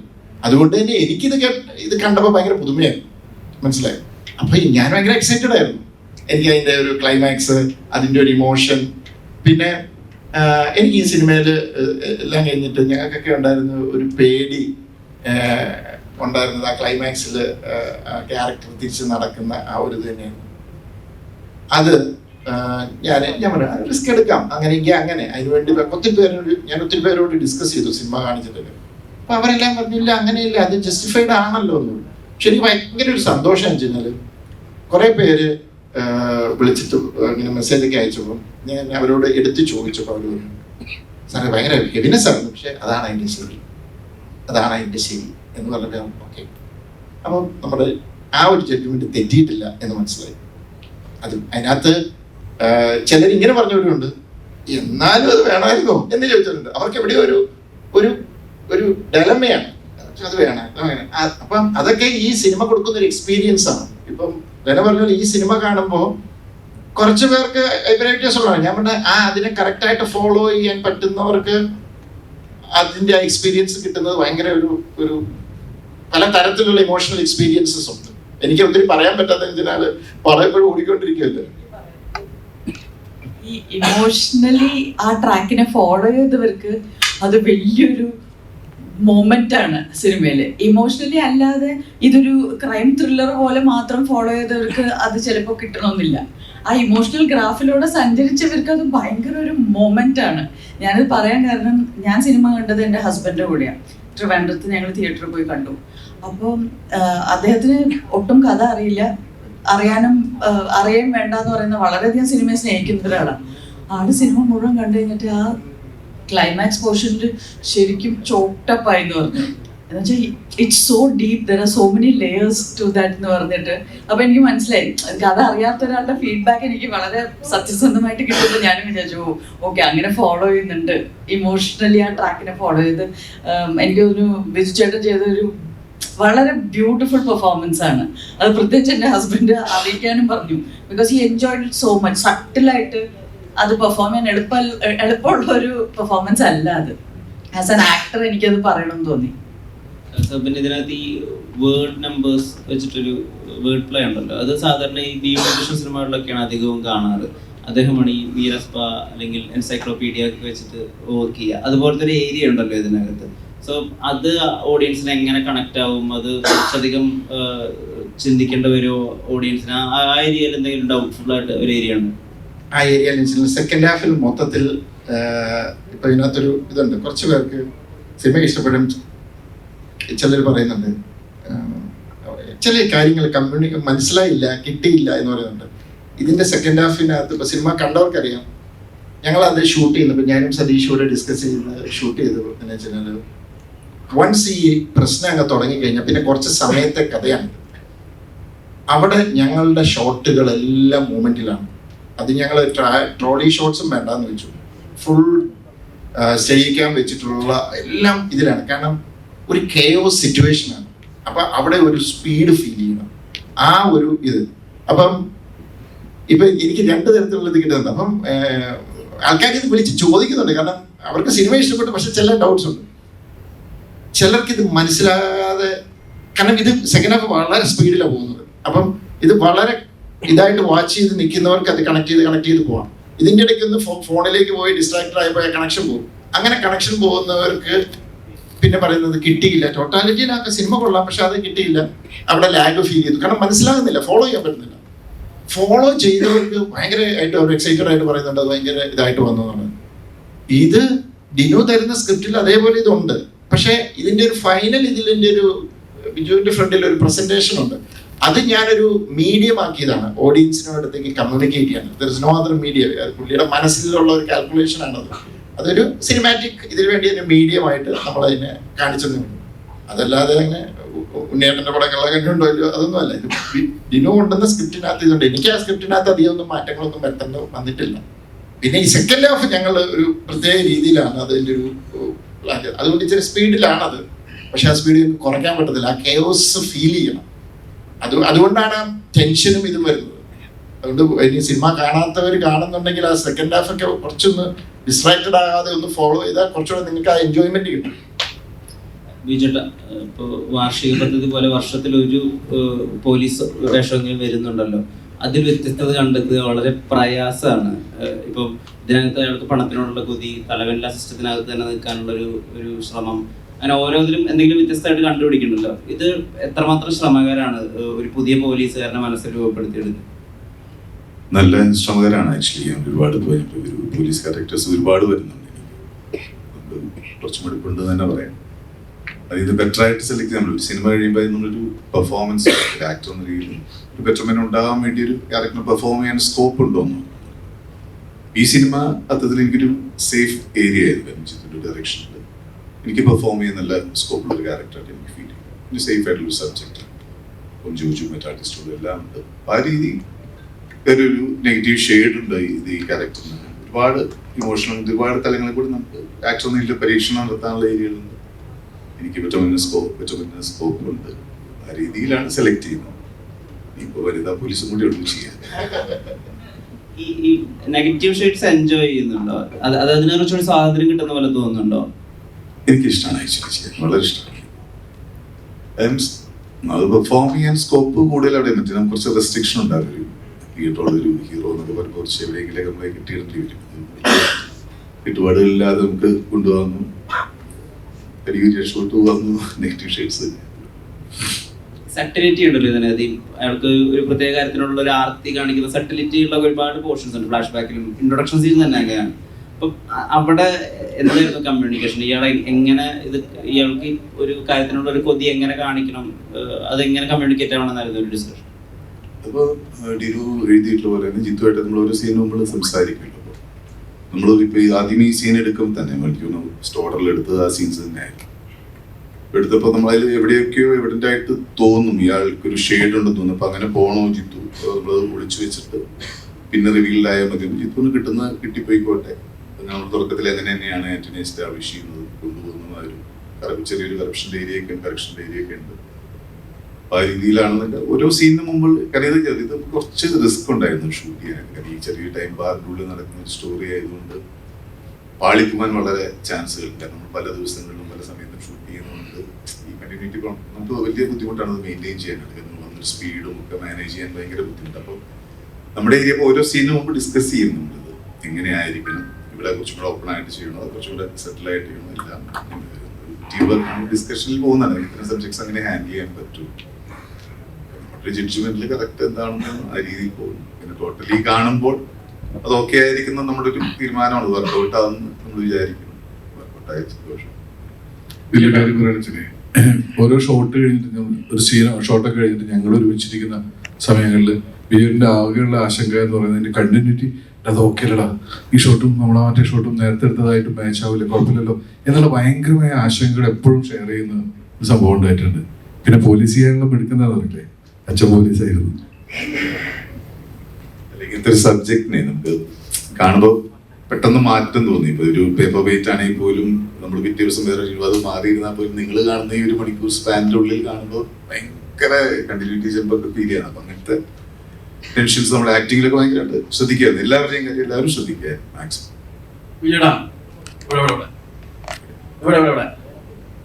സാധാരണ സിനിമയുടെ നടന്മാർ ഇതില് ഫാൻസിന്റെ ഇത് കാണിക്കും. ബിജുമാൻ ആൻഡ് ലവേഴ്സ്, ഹേറ്റേഴ്സ് ഇല്ലാത്ത നടന്നാണ് ശരിക്കും വിശേഷിപ്പിക്കുന്നത്. പണ്ടൊരു സമയത്ത് പിടിച്ചതൊക്കെ കോമഡി പടങ്ങളാ മീറ്റർ, പിന്നെ ട്രാക്ക് പതുക്കെ മാറ്റി. അതെന്തോളൂ ബോധപൂർവ്വമുള്ള ഒരു ശ്രമമാണ്. ഇപ്പൊ എത്തിയേക്കുന്നത് ഒരു മാസ്റ്റർ ഡയറക്ടർ ഇതില്ല. എങ്ങനെയായിരുന്നു എക്സ്പീരിയൻസ് ജിത്തു സാറിന്റെ ഒപ്പം? പിന്നെ ഈ ട്രാക്ക് പിടിച്ചേക്കുന്നത് ബോധപൂർവ്വമാണോ? ഒന്നും മനഃപൂർവ്വം ചെയ്യുന്നില്ല നമ്മള്. ആദ്യം ഞാൻ ചെയ്യുന്നത് നമുക്ക് സിനിമയിൽ വരുമ്പോ പ്രത്യേകിച്ച് വലിയ ഗ്രാഹ്യമൊന്നും ഇല്ലാത്ത ചെയ്യേണ്ടതൊക്കെ നമ്മള് കിട്ടുന്ന ക്യാരക്ടേഴ്സ് ചെയ്തു പോകുന്നു. പിന്നെ ബെറ്റർമെന്റിനെ നമ്മൾ ആഗ്രഹിക്കില്ല ഓരോ ക്യാരക്ടേഴ്സ്, ആ സമയത്ത് വരുന്നതനുസരിച്ച് നമ്മൾ ചെയ്തു പോകുന്നു. പിന്നെ കുറച്ച് കാലം കഴിയുമ്പോഴാണ് നമുക്കൊരു ആർട്ടിസ്റ്റാണ്, നമുക്ക് കുറച്ചും കൂടെ ഒന്ന് പ്രൂവ് ചെയ്യണം എന്നൊക്കെ നമുക്ക് തോന്നുന്നു. അപ്പൊ നമ്മൾ അതിനു വേണ്ടി സെർച്ച് ചെയ്യും. നമുക്ക് വരുന്ന ഇതൊക്കെ ലാസ്റ്റ് സ്റ്റേജിലേക്ക് നമ്മൾ എത്തുന്നില്ല. നമ്മൾ അതിന് മുമ്പ് തന്നെ നിങ്ങൾ പറഞ്ഞാൽ ഈ മാറ്റങ്ങൾ ഇപ്പൊ കോമഡി ആണെങ്കിൽ തന്നെ ഒരു സീസണിൽ വരുമ്പോൾ അതിന് മുമ്പ് നമ്മൾ കോമഡി ചെയ്തിട്ടുണ്ട്. പക്ഷെ അതൊന്നും വർക്ക്ഔട്ട് ആയിട്ടില്ല ആൾക്കാർക്ക്. പിന്നെ മേരിക്കുട്ടി കുഞ്ഞാടുന്നൊരു സിനിമയിൽ ഹ്യൂമർ എങ്ങനെ എവിടെ ഒരു ആ ഷെല്ല് ബ്രേക്ക് ചെയ്തപ്പോൾ പിന്നെ കുറച്ച് സിനിമകൾ എനിക്ക് അങ്ങനെ ഹ്യൂമർ ബേസ്ഡ് ആയിരുന്നു. പിന്നെ വെള്ളിമോഹ് കഴിഞ്ഞപ്പോൾ വെള്ളിമോഹ ലൈൻ തന്നെയായിരുന്നു കുറെ. നമ്മൾ ഇന്ന് മാറാൻ നോക്കും. പിന്നെ നമുക്ക് വരുന്ന കഥകളിൽ നിന്ന് നമുക്ക് ചൂസ് ചെയ്യാൻ പറ്റും. ഇപ്പൊ ജിത്തുവിന്റെ സിനിമ എന്ന് പറഞ്ഞാൽ എനിക്ക് ജിത്തുവിന്റെ മറ്റു സിനിമകൾ എനിക്ക് വളരെ ഇഷ്ടമാണ്. വളരെ എൻഗേജ് ആയിട്ട് കിട്ടുള്ള സിനിമ. പിന്നെ ജിത്തുവിന് അതിൻ്റെ ഒരു ക്രാഫ്റ്റ് അറിയും, ഇത്തരം സിനിമകൾ ഹാൻഡിൽ ചെയ്യാനുള്ള ഒരു ബ്രില്യൻസ് ഭയങ്കരമായിട്ടുണ്ട്. എനിക്ക് എൻ്റെ മേഖല മാത്രം സൂക്ഷിച്ചാൽ മതി എന്നുള്ള രീതിയിൽ വളരെ കംഫർട്ടബിൾ ആയിട്ട് സേഫ് സോൺ പിടിക്കുക എന്ന് പറയും. ആ രീതിയിൽ ജിത്തുവിന്റെ മൂവിയാണ്. സാറിന്റെ പേര് കാണുമ്പോൾ ആളുകൾക്ക് ഭയങ്കര എക്സ്പെക്ടേഷനാണ്. അപ്പൊ ഈ പടം നല്ല സോഷ്യലി ഒരുപാട് മെസ്സേജ് തന്നെ പടമാണ്. ഒരുപാട് പേര് ബോധപൂർവ്വം ഇതിനെ കീറി മുറിക്കാൻ ശ്രമിക്കേണ്ടെന്ന് തോന്നിയിട്ടുണ്ടോ? ഒരുപാട് ചിത്രങ്ങൾ അങ്ങനെ ഇതിൽ പെട്ടിട്ടുണ്ടല്ലോ. അല്ല, കീറി മുറിക്കല് അതൊക്കെ ഓരോരുത്തരുടെ സ്വാതന്ത്ര്യമാണ്. കീറി മുറിക്കേണ്ടവർക്ക് കീറി മുറിക്കാം. അല്ലാതെ ഇതിനെ അത്ര വലിയ സീരിയസ് ആയിട്ട് കാണാതെ പടം അതിൻ്റെതായ രീതിയിൽ എൻജോയ് ചെയ്യേണ്ടവർക്ക് എൻജോയ് ചെയ്യാം. പിന്നെ എന്നെ സംബന്ധിച്ചിടത്തോളം ഞാനൊരു ബേസിക് ഓഡിയനായിട്ട് ഞാൻ പറഞ്ഞല്ലോ, മുമ്പ് പറഞ്ഞ അത് തന്നെ. അതുകൊണ്ട് ഞാൻ എൻ്റെ സിനിമകളെ അപ്രോച്ച് ചെയ്യുന്ന ആ രീതിയിലാണ്. എൻ്റെ ഏറ്റവും വലിയ പ്രതീക്ഷ ഒരു റിക്വസ്റ്റ് എന്ന് പറയുന്നത്, അങ്ങനെ പ്രതീക്ഷിക്കരുത് എൻ്റെ സിനിമയിൽ. ഞാൻ മാറ്റങ്ങളും ചേഞ്ചസിനും ആഗ്രഹിക്കുന്ന ഒരാളാണ്. അപ്പം ഞാൻ ഇനിയും ചെയ്യുന്ന ചിലപ്പോൾ ത്രില്ലറിൽ ചിലപ്പോൾ സസ്പെൻസ് ട്വിസ്റ്റ് ഉണ്ടാകും, ചിലപ്പോൾ ഇല്ലാത്തതായിരിക്കും, ചിലപ്പോൾ അതിൻ്റെ പാറ്റേൺ വേറെ ആയിരിക്കാം. എനിക്കങ്ങനെ മാറിയും മറിഞ്ഞും ചെയ്യണമെന്ന് ആഗ്രഹമുള്ള ഒരാളാണ് ഞാൻ. ദൃശ്യം കഴിഞ്ഞപ്പം ലൈഫ് ഓഫ് ജോസൂട്ടി ചെയ്തത് ബോധപൂർവ്വം തന്നെ. അത് ടോട്ടലി ഡിഫറെൻ്റ് ആയിട്ടുള്ളൊരു സിനിമയാണ്. അത് കഴിഞ്ഞ് അതിന് മുമ്പ് ഞാൻ മമ്മിയാൻമി ചെയ്തിട്ടുണ്ട്. ഈ അൺഫോർച്ചുനേറ്റ്ലി മെമ്മറീസും ദൃശ്യവും ഒരു വർഷം ബാക്ക് ടു ബാക്ക് അടുപ്പിച്ചു വന്നതാണ് ഈ പ്രശ്നമായത്. അപ്പം എന്നെ വീണ്ടും നിങ്ങൾ ഇങ്ങനെ ഭയങ്കര എക്സ്പെക്ട് ഇപ്പൊ ഇനി അടുത്ത ഒരെണ്ണം വരുന്നുണ്ട്, ദൃശ്യം 3. അപ്പൊ നിങ്ങള് ദൃശ്യം 1ഉം 2ഉം വെച്ചിട്ട് ഒരു കമ്പാരിസണിൽ നിങ്ങൾ ദൃശ്യം 3 കാണാൻ വന്നാൽ അത് നിങ്ങൾക്ക് ഡിസപ്പോയിന്റഡ് ആവും. കാരണം ദൃശ്യം 3 വേറൊരു, അത് രണ്ടുപോലെയല്ല, അത് വേറൊരു രീതിയിലാണ് അത് ചെയ്തേക്കുന്നത്. അപ്പം അങ്ങനെ വരുന്നവര് എനിക്കൊന്നും ചെയ്യാൻ പറ്റത്തില്ല. അങ്ങനെ ഞങ്ങൾ അങ്ങനെ വരുമെന്ന് തീരുമാനിക്കുന്നവർ അങ്ങനെ വന്ന് ഡിസപ്പോയിന്റഡ് ആയിട്ടേ മടങ്ങും. പക്ഷെ അതുകൊണ്ട് ആ സിനിമ നല്ലതല്ല എന്ന് വരുന്നില്ല. കാരണം അതിന് ആ ടൈപ്പ് ചേഞ്ചസ് അക്സെപ്റ്റ് ചെയ്യുകയും സ്വീകരിക്കുകയും ചെയ്യുന്ന ഒത്തിരി ആൾക്കാരാണ്. ഞാൻ അവർക്ക് വേണ്ടിയിട്ടൂടെയാണ് സിനിമ ചെയ്യുന്നത്. പിന്നെ ഇപ്പൊ ഞാൻ ഇത് പറഞ്ഞുകൊണ്ട് ചോദിക്കുക, ഭയങ്കരമായിട്ട് കീറി മുറിക്കെന്ന് പറഞ്ഞു കഴിഞ്ഞാൽ എന്നോട് ഈയിടെ ചോദിച്ചു സ്പൂൺ ഫീഡിങ് എന്തിനാണ് എൻ്റെ സിനിമകൾ സ്പൂൺ ഫീഡ് ചെയ്യുന്നത്. ഞാനൊരു ഒരു ലിമിറ്റഡ് ഓഡിയൻസിന് വേണ്ടിയിട്ടല്ല സിനിമ ചെയ്യുന്നത്. ഇപ്പം ഒരു നല്ല IQ ലെവലുള്ള ഒരാൾക്ക് ഇപ്പം ഈ സിനിമയിലെ പല കാര്യങ്ങളും തുടക്കത്തിൽ തന്നെ കിട്ടും. പക്ഷെ ഒരു 50 വയസ്സ് കഴിഞ്ഞ് ചിലപ്പം അത്രയൊന്നും അങ്ങനെ ലെവലിൽ ചിന്തിക്കാത്തൊരു ഓഡിയൻസിന് ചിലപ്പോൾ ഒരു സ്പൂൺ ഫീഡിങ് വേണ്ടി വരും. അപ്പം ഇത് കാണുന്ന പല റേഞ്ച് ഓഫ് ഓഡിയൻസ് ഉണ്ട്. അപ്പൊ അവർക്ക് വേണ്ടിയിട്ട് കുറച്ച് സ്പൂൺ ഫീഡിങ് ഇടും. അത് പലർക്കും അസൂയ. കുറേ പേര് ചോദിക്കുന്നുണ്ട് ഇതിനൊക്കെ അറിയാവുന്ന സ്പൂൺ ഫീഡ് ചെയ്യണമെന്ന്. അപ്പൊ ഞാൻ പറഞ്ഞു നിങ്ങൾക്കൊക്കെ, പക്ഷെ അപ്പുറത്തിരിക്കുന്ന ഒരാൾ ചോദിക്കുകയാണ് അതെന്താ അങ്ങനെയെന്ന് ചോദിച്ചാൽ അവർക്കത് ക്ലാരിഫിക്കേഷൻ കൊടുക്കുന്നതാണ്. പക്ഷെ ഇതിനകത്ത് എനിക്ക് തോന്നുന്നില്ല ഞാനത് സ്പൂൺ ഫീഡിങ് ഒന്നും ചെയ്തിട്ടില്ല. കാരണം ഇത് അതിനുള്ള സമയമില്ല. അങ്ങനത്തെ ഒരു പോക്കാണ് ഈ സിനിമ. അപ്പൊ ആ രീതിയിലാണ് നമ്മൾ ഇതിനെ അപ്രോച്ച് ചെയ്തിരിക്കുന്നത്.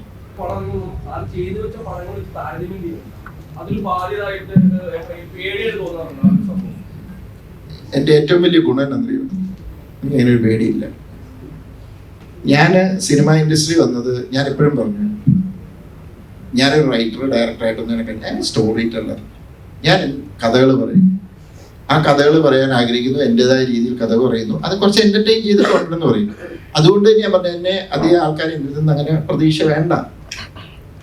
ഡിഫറെൻറ്റ് ഇപ്പം ഞാനിനി വേറെ 1-2 സബ്ജക്ട്സുകൾ പ്ലാൻ ചെയ്തിരിക്കുന്നതൊന്നും ത്രില്ലറേ അല്ല, വേറെ ടൈപ്പ് ജോണറുകളാണ്.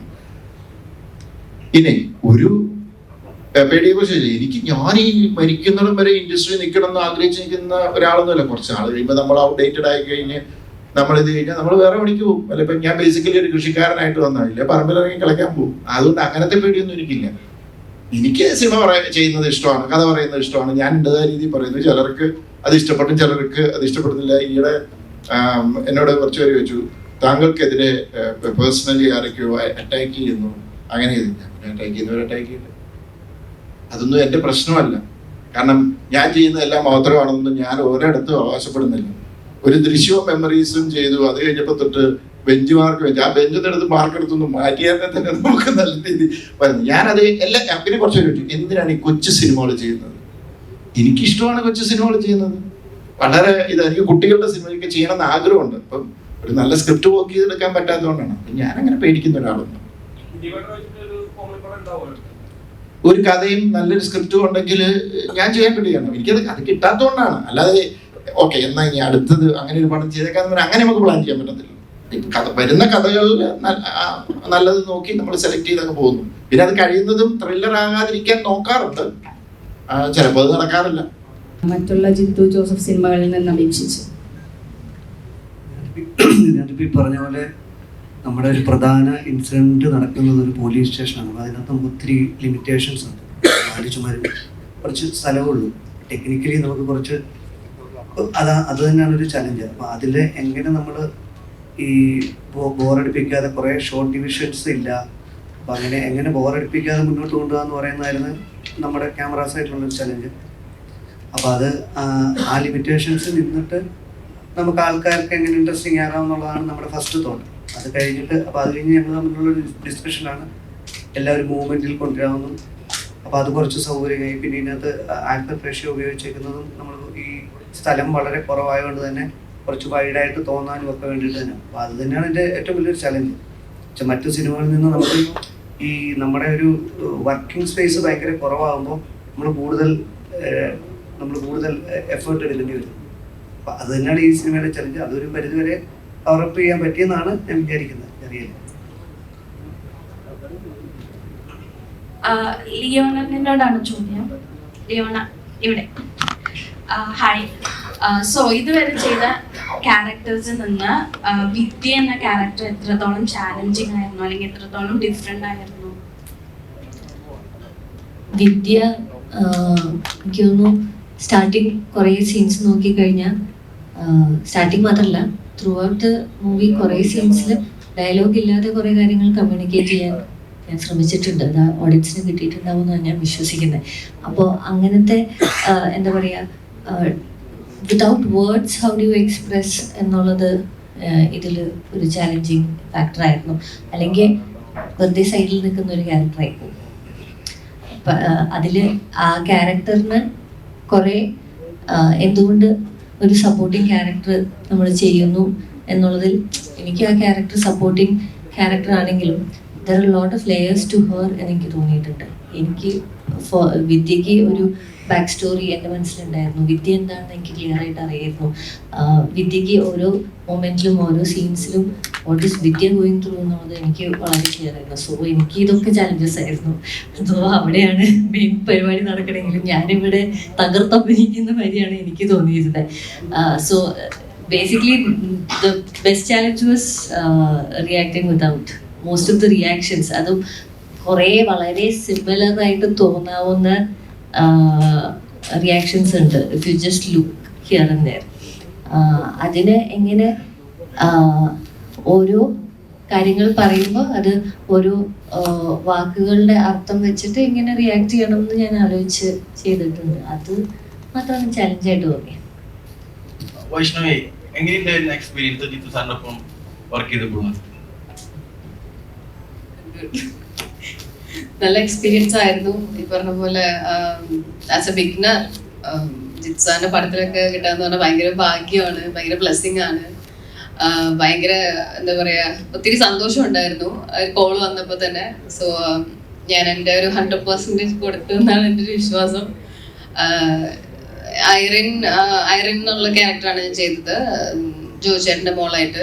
സോ ആ ക്യാരക്ടറും എനിക്ക് ഒത്തിരി ഇഷ്ടമുള്ള ഒരു ക്യാരക്ടറാണ്. ബിക്കോസ് ഞാൻ ചെയ്യണമെന്ന് ആഗ്രഹിച്ചിട്ടുള്ള ഒരു ക്യാരക്ടറായിരുന്നു. കാരണം ഇപ്പോഴത്തെ ഒരു സൊസൈറ്റിയിൽ ഇപ്പോൾ എൻ്റെ ഏജൊക്കെ ഉള്ളൊരു ജനറേഷൻ വരുന്ന ഒരു ഐ മീൻ എൻ്റെ ജനറേഷനിൽ ഈ പറഞ്ഞ പോലെ സോഷ്യൽ കമ്മിറ്റ്മെന്റ്സ് കുറവുള്ള ആൾക്കാരാണുള്ളത്. നമുക്കറിയാം. അതുകൊണ്ടാണ് ഇവിടെ ഒത്തിരി പ്രശ്നങ്ങളും കാര്യങ്ങളൊക്കെ നടക്കുന്നത്. സോ ഇങ്ങനെ ഒരു ക്യാരക്ടർ കിട്ടിയപ്പോൾ അത് ഈ പറഞ്ഞ പോലെ 2 കൈ നീട്ടി സ്വീകരിച്ച് ചെയ്തു. ഗോകുലിനോടാണ് ചോദ്യം. കരിയറിന്റെ ഫസ്റ്റ് തന്നെ ഏറ്റവും മികച്ച ഡയറക്ടേഴ്സിൻ്റെ കൂടെ വർക്ക് ചെയ്യാൻ ഭാഗ്യം ലഭിച്ച ഒരു ആക്ടറാണ്. ഇപ്പോൾ വലതുവശത്തെ കള്ളലിൽ ജിത്തു സാറിന്റെ ഒരു ക്യാരക്ടർ ചെയ്യുമ്പോൾ എന്താണ് ഫീൽ ചെയ്യുന്നത്? ആക്ച്വലി ഇപ്പോൾ അതെ ഇപ്പോൾ പറഞ്ഞ പോലെ തന്നെ വെറ്ററൻസ് ആയിട്ടുള്ള ഒരുപാട് പേരുടെ ഒരുപാട് നോളജ്, എൻ്റെ വയസ്സിനേക്കാളും കൂടുതൽ എക്സ്പീരിയൻസ് ഉള്ള ആളുകളുടെ കൂടെയാണ് ഞാനിപ്പോൾ ഇരിക്കുന്നതും അസോസിയേറ്റ് ചെയ്യുന്നതും. അപ്പോൾ ഒരു ബഡ്ഡിങ് ആക്ടർ എന്നുള്ള നിലയിൽ ഇപ്പോൾ പഠിച്ചുകൊണ്ടിരിക്കുകയാണ് ഞാനിപ്പോഴും എന്താണ് ഒരു പിച്ച വെച്ച് തുടങ്ങുന്നുള്ളൂ. ഒരുപാട് കാര്യങ്ങൾ ഇനിയും ഒരുപാട് കാര്യങ്ങൾ പഠിക്കാനുണ്ട്. അപ്പം ഓരോ സിനിമാ സെറ്റുകളിൽ പോകുമ്പോഴും എന്നെ തന്നെ ഇമ്പ്രൂവ് ചെയ്യാൻ വേണ്ടിയിട്ട് ശ്രമിക്കുകയാണ്. ഇതുപോലെ മമ്മൂക്കെ പറഞ്ഞ പോലെ തന്നെ ഇപ്പം തേച്ച് മിനുങ്ങാണല്ലോ. ഇപ്പോഴും ചിലപ്പോൾ ഒരുപാട് കല്ലിൽ ഒരുപാട് മുനകളും ഒരുപാട് അങ്ങനെയുള്ള ഒരു കല്ലായിരിക്കും ഞാൻ. അപ്പോൾ അത് ഞാൻ തേച്ച് ഇനിയും മിനുക്കുക എന്നുള്ളൊരു ശ്രമത്തിലാണ് ഞാനിപ്പോൾ. പെട്ടെന്നൊരു നിമിഷത്തിൽ നമ്മൾ വിട്ടു പോവുകയാണ് ചെയ്യുന്നത്. അപ്പോൾ മലയാളിയുടെ ഒരു ബിസിനസ് രംഗത്തെയും റിയൽ എസ്റ്റേറ്റ് രംഗത്തെയും സിനിമാ രംഗത്തെയൊക്കെ എടുത്തു നോക്കുകയാണെങ്കിൽ ഒരു മൈൽ സ്റ്റോൺ ഉണ്ടാക്കിയ വ്യക്തിയാണ്. ആ വാർത്ത എങ്ങനെയാണ് ഉൾക്കൊണ്ടത്? എന്നെ സംബന്ധിച്ചുള്ള ഭയങ്കര ഷോക്കായിരുന്നു. കാരണം ഞാൻ അദ്ദേഹത്തിൻ്റെ കൂടെ കുറേ ടൈം സ്പെൻഡ് ചെയ്തിട്ടുണ്ട്. അപ്പോൾ ആ പടം കഴിഞ്ഞ് അദ്ദേഹം ഒരിക്കൽ എന്നെ വിളിപ്പിച്ച് ദുബായി കൊണ്ടുപോയി. അദ്ദേഹം ഡിന്നറിനെ വിളിച്ചു.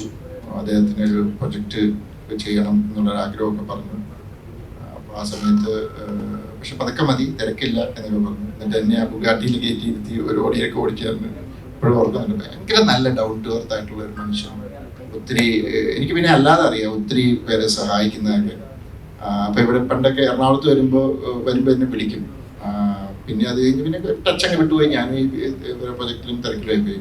പക്ഷെ ഒരു നല്ലൊരു മനുഷ്യനായിരുന്നു. അത് ഭയങ്കര ഒരു ഞാൻ ഞെട്ടിപ്പോയില്ല. ഞാൻ എന്നോടൊരാളിത് വിളിച്ചു പറഞ്ഞപ്പോൾ ഞാൻ ടി വി വെച്ച് ഇത് കണ്ടപ്പോൾ എനിക്ക് ഇപ്പോഴും അതങ്ങ് ഉൾക്കൊള്ളാൻ പറ്റിയിട്ടില്ല. നമ്മൾ ചിലരുണ്ടല്ലോ, നമ്മൾ മരിച്ചു എന്ന് പറഞ്ഞാലും നമുക്ക് വിശ്വസിക്കാൻ പറ്റത്തില്ല. മരിച്ചിട്ടില്ല എന്ന് തോന്നുന്നു. അങ്ങനെ ഒരു ഫീലിംഗ് എനിക്ക് ഇപ്പോഴും അക്സെപ്റ്റ് ചെയ്യാൻ പറ്റില്ല. കേരളം ഈ പുതിയ വർഷം തുടങ്ങിയിട്ട് 2 ഞെട്ടിക്കുന്ന ആത്മഹത്യകളിലൂടെയൊക്കെയാണ് കടന്നു പോകുന്നത്. ആളുകൾ എന്താ പെട്ടെന്ന് ഇത്രയും മെന്റലി വീക്കായി പോകുന്നത്, അല്ലെങ്കിൽ അവരിങ്ങനെ ഒരു ജീവൻ തന്നെ കളയാനൊരു തീരുമാനം എടുക്കുക? അതിനെ ആസ് എ ക്രിയേറ്റർ അല്ലെങ്കിൽ ഒരു സോഷ്യൽ ബീങ് എന്നുള്ള രീതിയിൽ ജിത്തു ജോസഫ് എങ്ങനെയാണ് മനസ്സിലാക്കുന്നത്? ഇതിനെക്കുറിച്ച് പല കാരണങ്ങളുണ്ടാവാം. ഒന്ന് സ്ട്രെസ്. ഈ നമ്മുടെ പഴയ ഒരു കാലഘട്ടത്തിലെ ആൾക്കാർക്ക് കുറച്ചൊരു പ്രശ്നങ്ങളെ ഫേസ് ചെയ്യാനുള്ളൊരു കോൺഫിഡൻസും ഇതുകൊണ്ട്. കാരണം പ്രശ്നങ്ങളിലൂടെ വളർന്നു. പിന്നെ സിബ്ലിങ്സ് ഉണ്ട്, അവരുമായിട്ട് അടിച്ച് കളിച്ച് വളർന്നു. ഇത് ഷെയർ ചെയ്യാൻ ആൾക്കാരുണ്ട്. ഇപ്പം ഈ അതിൻ്റെ എണ്ണം കുറഞ്ഞു, സിബ്ലിങ്സിൻ്റെ എണ്ണം കുറഞ്ഞു. പിന്നെ ഒരു ആവശ്യമില്ലാത്ത അഭിമാനം, ദുരഭിമാനം എന്നൊക്കെ പറയും ചില. ചിലർക്കൊരു നല്ലൊരു ക്ലീൻ ഇമേജിൽ പോയിക്കൊണ്ടിരിക്കുന്ന ഒരാളെ സംബന്ധിച്ച് ഈയിടെ ഉണ്ടായിരുന്നു, പെട്ടെന്ന് സോഷ്യൽ മീഡിയ അല്ലെങ്കിൽ എന്താ പറയുക പബ്ലിക്കിന്റെ മുമ്പിൽ ഞാൻ വേറൊരു ആളായിട്ട് ചിത്രീകരിക്കപ്പെടുമെന്ന് പറഞ്ഞാൽ ചിലർക്ക് ഉൾക്കൊള്ളാൻ പറ്റത്തില്ല.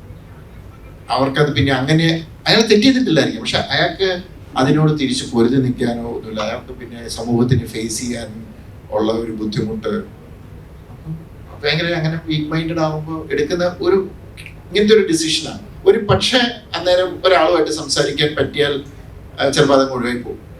പക്ഷെ അങ്ങനത്തെ ഒരു ഭയങ്കര മനസ്സില് ഒരു എന്താ പറയാ ഒരു തീരെ ഒരു ബലമില്ലാത്ത ആൾക്കാർ നമ്മുടെയൊക്കെ ലൈഫിൽ ഉണ്ടാവുമല്ലോ. അതാണ് ഇപ്പൊ എനിക്ക് ഒത്തിരി സൈക്കോളജിസ്റ്റ് ആയിട്ടുള്ള ഇങ്ങനത്തെ ഇപ്പൊ നമ്മളെ തന്നെ സിനിമ തുടങ്ങുന്നത് അങ്ങനത്തെ ഒരു സൈക്കോളജിസ്റ്റ് ഇതിൽ തന്നെയല്ല.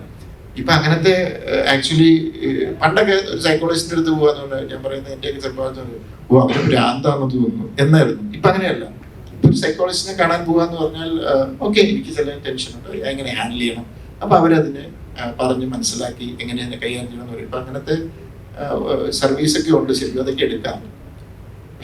ബേസിക്കലി എനിക്ക് തോന്നുന്നത് നമ്മുടെ ഇപ്പോഴത്തെ സോഷ്യൽ സർവീസ് എല്ലാവരും അങ്ങ് ചുരുങ്ങുവാണ്. പിന്നെ ഈ സോഷ്യൽ മീഡിയ ഭയങ്കര സ്ട്രെസ് വരും, മനസ്സിലായോ? ഇപ്പം ഒരു നോർമൽ പേഴ്സൺ, ഇപ്പൊ ഞാൻ സാധാരണക്കാരനെ സംബന്ധിച്ചുള്ള ഈ സോഷ്യൽ മീഡിയ കാണുമ്പോൾ അപ്പുറത്തും ഇപ്പുറത്തും ഓരോരുത്തരും ഓരോന്ന് ചെയ്യുന്ന കാണുമ്പോൾ ഇതൊക്കെ നമുക്ക് ചെയ്യണം എന്നുണ്ട്, പക്ഷെ പറ്റുന്നില്ല. അപ്പുറത്തവൻ അറിയാവുന്ന ഒരാള് മറ്റേ അമേരിക്കയിൽ ട്രിപ്പ് പോയി അല്ലെങ്കിൽ ഇവിടെ പോയി ഇയാൾക്കും പോകണമെന്നുണ്ട്, പോകാൻ പറ്റുന്നില്ല. അതൊക്കെ ഉണ്ടാക്കുന്ന ഒരു പല ഇമോഷൻസ് ഉണ്ട് ആ വ്യക്തിയുടെ. പിന്നെ ഇപ്പം ഒരു സെലിബ്രിറ്റി ആയി ഒരാൾ ഏതെങ്കിലും ഒരു രാഷ്ട്രീയത്തിലോ സിനിമയിലോ ഏതെങ്കിലും സെലിബ്രിറ്റി ആയി അങ്ങനെ വരുമ്പോൾ ഇതിന്റെ താഴെ വന്ന് കുറച്ചുപേർ അറ്റാക്ക്, അപ്പൊ അതിനെ ഹാൻഡിൽ ചെയ്യാനുള്ള പ്രഷർ, ഇത് പല രീതിയിൽ ഇവിടെ സോഷ്യൽ സെറ്റപ്പ് മൊത്തത്തിൽ മാറി. മനക്കെട്ടി വേണം. പക്ഷേ ഈ പറഞ്ഞ റോയ് സാറിൻ്റെത് ഞാനും ഞെട്ടിയിരിക്കുകയാണ്. ഇതേപോലെ വളരെ ഗ്രൗണ്ട് ലെവലിൽ നിന്ന് വന്ന ഒരാള് അത് ചെയ്യണമെങ്കിൽ അപ്പം മേ ബി എനിക്കറിയാൻ പറ്റില്ല. ഐ എം സ്റ്റിൽ ഭയങ്കരമായിട്ടും എനിക്കവിടെ മജോറിറ്റി ആൾക്കാർ അദ്ദേഹത്തെ അറിയാവുന്ന മജോറിറ്റി ആൾക്കാരും സ്റ്റണ്ടാണ്, അവർക്ക് ഇത് എന്താണെന്ന് മനസ്സിലായിട്ടില്ല. സമയത്ത് പേഴ്സണലായിട്ട് സാറിനെ അറ്റാക്ക് ചെയ്യുന്ന രീതിയിൽ പേഴ്സണൽ അറ്റാക്ക് എന്നുള്ള രീതിക്ക് മീഡിയാസിൽ നിന്നൊരു ഉണ്ടെന്ന് തോന്നുന്നുണ്ടോ? മീഡിയാസിന്റെ ഭാഗത്ത് നിന്ന് സാറിന്റെ സിനിമ ഇറങ്ങാനായിട്ട് പേഴ്സണൽ അറ്റാക്ക് എന്നുള്ള രീതിക്ക് ആക്ച്വലി എനിക്ക് കുറച്ച് നാൾ മുമ്പ് എനിക്ക് ഒന്നാമത് ഈ സോഷ്യൽ മീഡിയയെ കുറിച്ചൊന്നും എനിക്ക് വലിയ ധാരണയില്ല. അതായത് എന്നെ പേഴ്സണലി അറ്റാക്ക് ചെയ്യുന്നുണ്ടെന്നല്ലേ ചോദ്യം? സിനിമ ഇറങ്ങുമ്പോൾ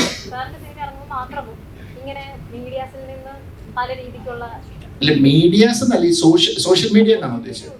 എനിക്ക് ഒരു കുറച്ച് നാൾ ഞാൻ ഈ സോഷ്യൽ മീഡിയ വലിയ ആക്റ്റീവ് അല്ല.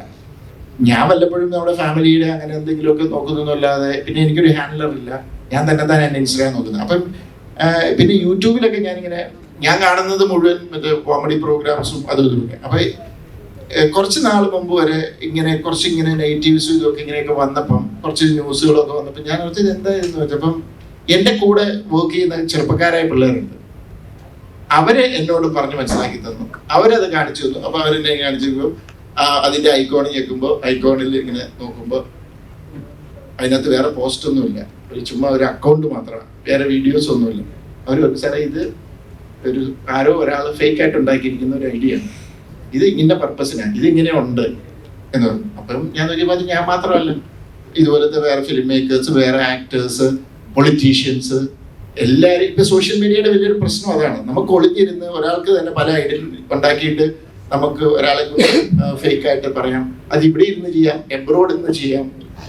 അപ്പം അത് ഈസിയാണ്. അപ്പൊ ഇപ്പൊ ഈ പറഞ്ഞ ഇതൊക്കെ ആയിട്ട് കണക്ട് ചെയ്ത് കഴിഞ്ഞാല് ഇതൊക്കെ സോഷ്യൽ മീഡിയ ഒക്കെ ഇപ്പോഴത്തെ ആൾക്കാരുടെ ഒരു വലിയ സ്ട്രെസ്സാണ്. പ്രത്യേകിച്ചും ഇങ്ങനെ ഇപ്പൊ നമ്മളെ കുറിച്ച് ഒരാള് നമ്മൾ ഇന്നേ വരെ എന്താ പറയുക നമ്മൾ ഒരിക്കലും വിചാരിക്കാത്ത രീതിയിൽ കാര്യങ്ങളെ ഇന്റർപ്രറ്റ് ചെയ്ത് പറയുക, അല്ലെങ്കിൽ നമ്മളെ ഭയങ്കര മോശക്കാരനായിട്ട് ചിത്രീകരിച്ച് പറയുക, അല്ലെങ്കിൽ നീ ഇങ്ങനെയാണ്, നീ ഇങ്ങനെയാണെന്ന് കുറെ പറഞ്ഞു കഴിയുമ്പോൾ നമുക്കത് ഫീൽ ചെയ്യും, നമ്മൾ തളരും എന്നൊക്കെയാണ്.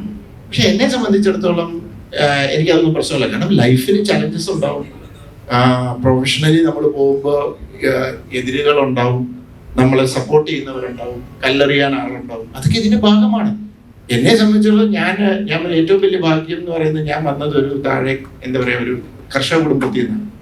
അപ്പം നമ്മൾ ആ ഒരു ജീവിതത്തിലെല്ലാം കണ്ടു വന്നിട്ടുള്ള ഒരാളായതുകൊണ്ട് അതൊന്നും പ്രശ്നമല്ല. It's part of the game. ഞാൻ അങ്ങനെ ഇതിനെ എടുക്കുന്നുള്ളൂ.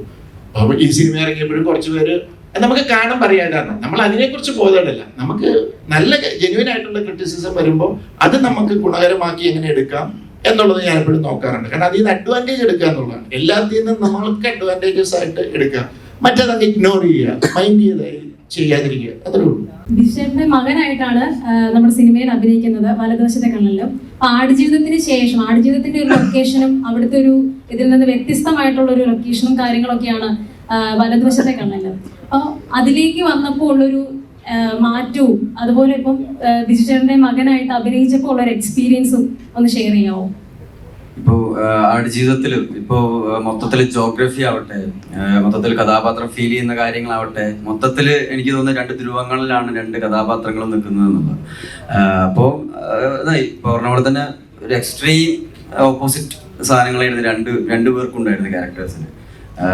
ആടുജീവിതത്തിന് ഇതുപോലെ കുറെ ജോഗ്രഫി അല്ലെങ്കിൽ മേക്കപ്പ് അങ്ങനത്തെ കുറെ കാര്യങ്ങൾ എന്നെ സപ്പോർട്ട് ചെയ്യാണ്ടായിരുന്നു, ആ ക്യാരക്ടറിനെ സപ്പോർട്ട് ചെയ്യാനായിട്ട്. ഈ കഥാപാത്രത്തിന് കൂടുതലും എനിക്ക് തോന്നുന്നത് അങ്ങനെ സപ്പോർട്ട് ചെയ്യാനുള്ള സാധനങ്ങൾ അധികം ഇല്ലായിരുന്നു എന്നുള്ളത്. പക്ഷെ അവൻ്റെതായിട്ടുള്ള ഒരു വിക്ടിം എന്നുള്ള രീതിയിലാണ് ഞാൻ അവനെ നോക്കിക്കണ്ടത്. ഒരു ടോക്സിക് പാരന്റിങ് ഒരു വിക്ടിം എന്നുള്ള രീതിയിൽ ഒരുപാട് വേറൊരു രീതിയിലല്ലാതെ വിക്ടിമാണ് ആ ഒരു കഥാപാത്രം എന്ന് പറയുന്നത്. അപ്പോൾ ഞാൻ നേരത്തെ പറഞ്ഞിട്ടുണ്ട്, ഇതുപോലത്തെ ഒരുപാട് വിക്ടിംസ് എനിക്ക് തോന്നുന്നു സൊസൈറ്റിയിൽ ഒരുപാട് ഉണ്ട്. ഒരുപാട് ഇതുപോലെ പാരന്റിങ്ങിന്റെ പ്രശ്നങ്ങളായിട്ട് ഇതുപോലെ തെറാപ്പിക്ക് എടുക്കുന്ന കുറച്ചധികം ഫ്രണ്ട്സ് എനിക്കുണ്ട്. അപ്പോൾ അവരൊക്കെ ഞാൻ കണ്ടിട്ടുണ്ട്. അപ്പോൾ ഇതിന്റെ കുറച്ച് ഷെയ്ഡ്സും മേ ബി ഈ ഒരു കഥാപാത്രത്തിൽ നിങ്ങൾക്ക് കാണാൻ പറ്റിയിട്ടുണ്ടാവാം. പിന്നെ സെറ്റില് ഇതുപോലെ അഭിനയിക്കുമ്പോഴൊക്കെ ഇപ്പോൾ ബിജുചേട്ടൻ്റെ മുമ്പിൽ ബിജുചേട്ടൻ ആ ക്യാരക്ടറൊക്കെ പിടിച്ചിരിക്കുന്ന ആ മാനറിസങ്ങളും സാധനങ്ങളൊക്കെ പിടിച്ചിരിക്കുന്നതാണെന്നൊരു ടെക്സ്റ്റ് ബുക്ക് ആയിരുന്നു എന്നെ പോലൊരു വെഡിങ് ആക്ടറിന് ടെക്സ്റ്റ് ബുക്ക് ആയിരുന്നു. So being optimistic miles to go before I sleep. ബിജുചേട്ടനാണെങ്കിലും ബിജുചേട്ടനോട് ഒരു ക്വസ്റ്റ്യൻ. നമ്മൾ പോലീസ് വേഷത്തിൽ ഒരുപാട് ചെയ്തിട്ടുണ്ട്, അതോടൊപ്പം തന്നെ കള്ളൻ വേഷത്തിലും അഭിനയിച്ചിട്ടുണ്ട്. ശരിക്കും ഈ 2 വേഷവും എടുക്കാൻ നേരത്ത് അതിനകത്ത് ഏതായിരുന്നു ഏറ്റവും കൂടുതൽ റിസ്ക് അനുഭവിച്ചിട്ടുള്ളത്? ഞാൻ നേരത്തെ പറഞ്ഞില്ല, നമുക്ക് പെർഫോം ചെയ്യാൻ സ്കോപ്പ് ഉണ്ടോ, പിന്നെ മാക്സിമം പൂവില് കാര്യമുള്ള ചാൻസ് ഉള്ള ക്യാരക്ടേഴ്സ് സേഫ് ആയിട്ടുള്ള ജോണർ പിടിക്കുന്നത്, അത് വർക്ക്ഔട്ട് ആവാൻ ചാൻസ് ഉള്ള വീട്ടിലെ ആക്സിഡൻസ് ഉള്ള നമ്മളെ അംഗീകരിക്കുന്നത്, സിനിമ വർക്ക്ഔട്ട് ആവുന്നത്, സിനിമ തിയേറ്ററിൽ ഹിറ്റ് ആവുന്നത്, അങ്ങനത്തെ ഒരുപാട് ഘടകങ്ങൾ എല്ലാം കൂടെ ചേർന്ന് വരുമ്പോഴാണ് നമ്മളൊരു ക്യാരക്ടർ സെലക്ട് ചെയ്യുന്നത്. എനിക്കൊരു ആക്ടർ എന്ന രീതിയിൽ എനിക്കിപ്പോൾ ഒരു നെഗറ്റീവ് ഷെയ്ഡിലുള്ള ഒരു കള്ളൻ്റെ ആണെങ്കിൽ ഒരു പോലീസിൻ്റെ എന്താണെങ്കിലും നമുക്ക് പെർഫോമൻസിന് സ്കോപ്പ് ഉണ്ടെങ്കിൽ ഏത് ക്യാരക്ടർ ആണെങ്കിലും കുഴപ്പമില്ല എന്നുള്ളതാണ് ക്യാരക്ടറിൻ്റെ ഒരു ഇത് ശ്രദ്ധിക്കാം. അപ്പോൾ വൈൻഡപ്പ് ചെയ്യാം. ഓക്കെ, അപ്പോൾ anyway thank you so much. ഇത്രയും സമയം ഞങ്ങൾക്ക് പറയാനുള്ളത് നിങ്ങൾ കേട്ടിരുന്നതിനും തീർച്ചയായിട്ടും ഈ സിനിമയെ സപ്പോർട്ട് ചെയ്യുക. എനിക്ക് തോന്നുന്നത് മുൻവിധികളില്ലാതെ ഈ സിനിമ കാണാൻ പറ്റുക എല്ലാവരും, അത് തന്നെയാണ് വേണ്ടത്. കാരണം ഇതൊരു നല്ലൊരു ഇമോഷണൽ ഇതുകൊണ്ട് ഇതിനകത്തൊരു മെസ്സേജാണ്. ഫുൾ ഫാമിലി ആയിട്ട് വെക്കണം. ഇപ്പം എന്നെ വിളിക്കുന്നവരൊക്കെ പറയുന്നതാണ് ഇത് ഫുൾ ഫാമിലി ആയിട്ട് വന്ന് കാണാം. അപ്പം ഈയിടെ എനിക്ക് തോന്നുന്നു ആരോ ഒരാൾ ഒരു വീഡിയോ പോസ്റ്റ് ചെയ്തിട്ടുണ്ട്, ഇത് സർക്കാരും പോലീസും ഒക്കെ ഈ സിനിമയെ സപ്പോർട്ട് ചെയ്യണം എന്ന് പറഞ്ഞു. കാരണം ഇതിനകത്ത് ഭയങ്കരമായൊരു മെസ്സേജ് ഉണ്ട്. ഇതുപോലെ ഒരാളെനിക്ക് അയച്ചു തന്ന ഒരാൾ ഈ സിനിമ കണ്ടിട്ട് വീഡിയോ എടുത്ത് അയച്ചു തന്നെ. അപ്പം അങ്ങനെ സിനിമ കാണുന്ന ജെനുവിൻ ആയിട്ട് നല്ല പ്രേക്ഷകർ ഇതിന് ഭയങ്കരമായിട്ടും നമ്മളെ സപ്പോർട്ട് ചെയ്യുന്നുണ്ട്. അപ്പോൾ അവരോടൊക്കെ നന്ദി പറയുന്നു. ഇതുവരെ സപ്പോർട്ട് ചെയ്തവരും ഇനി സിനിമ കാണാൻ പോകുന്നവരോട് ദയവ് ചെയ്ത് മുൻവിധികളൊന്നും ഇല്ലാതെ കാണുക. ഇതൊരു സസ്പെൻസും ട്വിസ്റ്റിനും പ്രാധാന്യമുള്ള ത്രില്ലറല്ല, ഇതൊരു ഇമോഷണൽ ക്രൈം ഡ്രാമയാണ്. അപ്പോൾ ഇതൊരു പ്രത്യേകിച്ച് ഇതിൻ്റെ ഒരു സെക്കൻഡ് ഹാഫ് നിങ്ങൾ വളരെ ശ്രദ്ധിച്ച് തന്നെ ഇരുന്ന് കാണണം. അപ്പോഴേ നിങ്ങൾക്ക് അതിൻ്റെ ഒരു ഫുൾ, കാരണം ഇടയ്ക്ക് മിസ്സായാൽ ചിലപ്പോൾ നിങ്ങൾക്ക് ലാഗും അതും ഇതൊക്കെ തോന്നും. പക്ഷെ അത് അങ്ങനെ ഫോളോ ചെയ്താൽ എനിക്ക് ഉറപ്പാണ് ഇത് നല്ലൊരു തിയേറ്ററിൽ നിന്ന് ഇറങ്ങുമ്പോൾ നിങ്ങൾ വല്ലാത്തൊരു ഫീലിലായിരിക്കും ഇറങ്ങുന്നത്. കാരണം ഞാനത് ഇപ്പം പറയുന്നത് എന്താ പറയുക, റിലീസിന് മുമ്പ് അത് എനിക്ക് പറയാനുള്ള കോൺഫിഡൻസ് ഇല്ല. ഇപ്പം പറയുന്നത് പ്രേക്ഷകർ എന്നോട് അതുപോലെ പറയുന്നുണ്ട്. അപ്പോൾ അത് തീർച്ചയായിട്ടും അത് നിങ്ങൾക്ക് അങ്ങനെ ഒരു എക്സ്പീരിയൻസ് കിട്ടണമെങ്കിൽ വന്ന് എത്രയും പെട്ടെന്ന് തിയേറ്ററിൽ തന്നെ കാണുക. അപ്പോൾ താങ്ക് യു. ദൃശ്യം 3 ഏപ്രിൽ 2 റിലീസ്. എന്തെങ്കിലും പറയാനല്ലേ പറഞ്ഞത്? അതിത് തന്നെ ഒരു പ്രതീക്ഷയില്ലാതെ ഒന്ന് കാണുക. 1 പോലെയല്ല 2 പോലെയല്ല. അതിനകത്തും ഞാൻ കുറച്ചുകൂടെ ജോർജ് കുട്ടിയുടെ ഇമോഷനിലൂടെയാണ് ഇപ്പോൾ ട്രാവൽ ചെയ്യുന്നത്. അങ്ങനത്തെ ഒരു സിനിമയാണ്. അപ്പോൾ അതുകൊണ്ട് നിങ്ങൾ ഭയങ്കര ഒരു ജഗപോക സിനിമ പ്രതീക്ഷ വന്നാൽ നിരാശയായിരിക്കും. പക്ഷെ അതൊരു നല്ല സിനിമ എന്നുള്ള കോൺഫിഡൻസ് എനിക്കുണ്ട്. അതുകൊണ്ട് പിന്നെ ഇതിനെ 1 ഉം 2 ഒക്കെ ആയിട്ട് കമ്പയർ ചെയ്യാൻ വന്നാൽ എനിക്കറിയില്ല. കാരണം ഇപ്പൊ ഞാൻ ഫേസ് ചെയ്യുന്ന ഒരു പ്രോബ്ലം അതാണ്. ഇപ്പൊ ഇതിനെയും മെമ്മറീസും ദൃശ്യവും ഒക്കെ ആയിട്ട് ഇതിനെ നല്ല ഏത് സിനിമ ഇറങ്ങിയാലും ഉടനെ അതാണ് കമ്പാരിസൺ. ഇതിനെനിക്ക് തോന്നുന്നത് ഇത് ഈ ട്രെയിലറിലും ടീസറിലും എവിടെയോ മെമ്മറീസിന്റെ ഒരു ഇത് വന്നു. ദൃശ്യം 1 മുമ്പ് മെമ്മറീസ് ഇറങ്ങി, ഇപ്പൊ ദൃശ്യം 3 വരുന്നു, അതിന് തൊട്ട് മുമ്പ് അതേ ജോണറിലുള്ള ഒരു പടം വരുന്നു, അങ്ങനത്തെ ഒരു ഫീലൊക്കെ വന്നോണ്ടായിരിക്കും. അതുകൊണ്ടാണ് ഞാൻ ഈ ഇന്റർവ്യൂവിലെല്ലാം പറഞ്ഞത് ഇതിനകത്ത് ട്വിസ്റ്റ് ഒന്നും ഇല്ല കേട്ടോ എന്ന് പറഞ്ഞു. അപ്പം മുൻവിധികളില്ലാതെ വന്ന് സിനിമ കാണുക. ഞാൻ സ്വപ്നത്തിൽ പോലും വിചാരിച്ചിട്ടില്ല. ഞാൻ ഇതുകൊണ്ടൊന്ന് അവസാനിപ്പിക്കാനുള്ള ശ്രമമാണ്. കാരണം ഇനി ആൾക്കാരെ എന്തുവേണേ നിർത്തിക്കൂടെ എന്ന് ചോദിച്ചു തുടങ്ങി. അതുകൊണ്ടാണ്. Okay, thank you.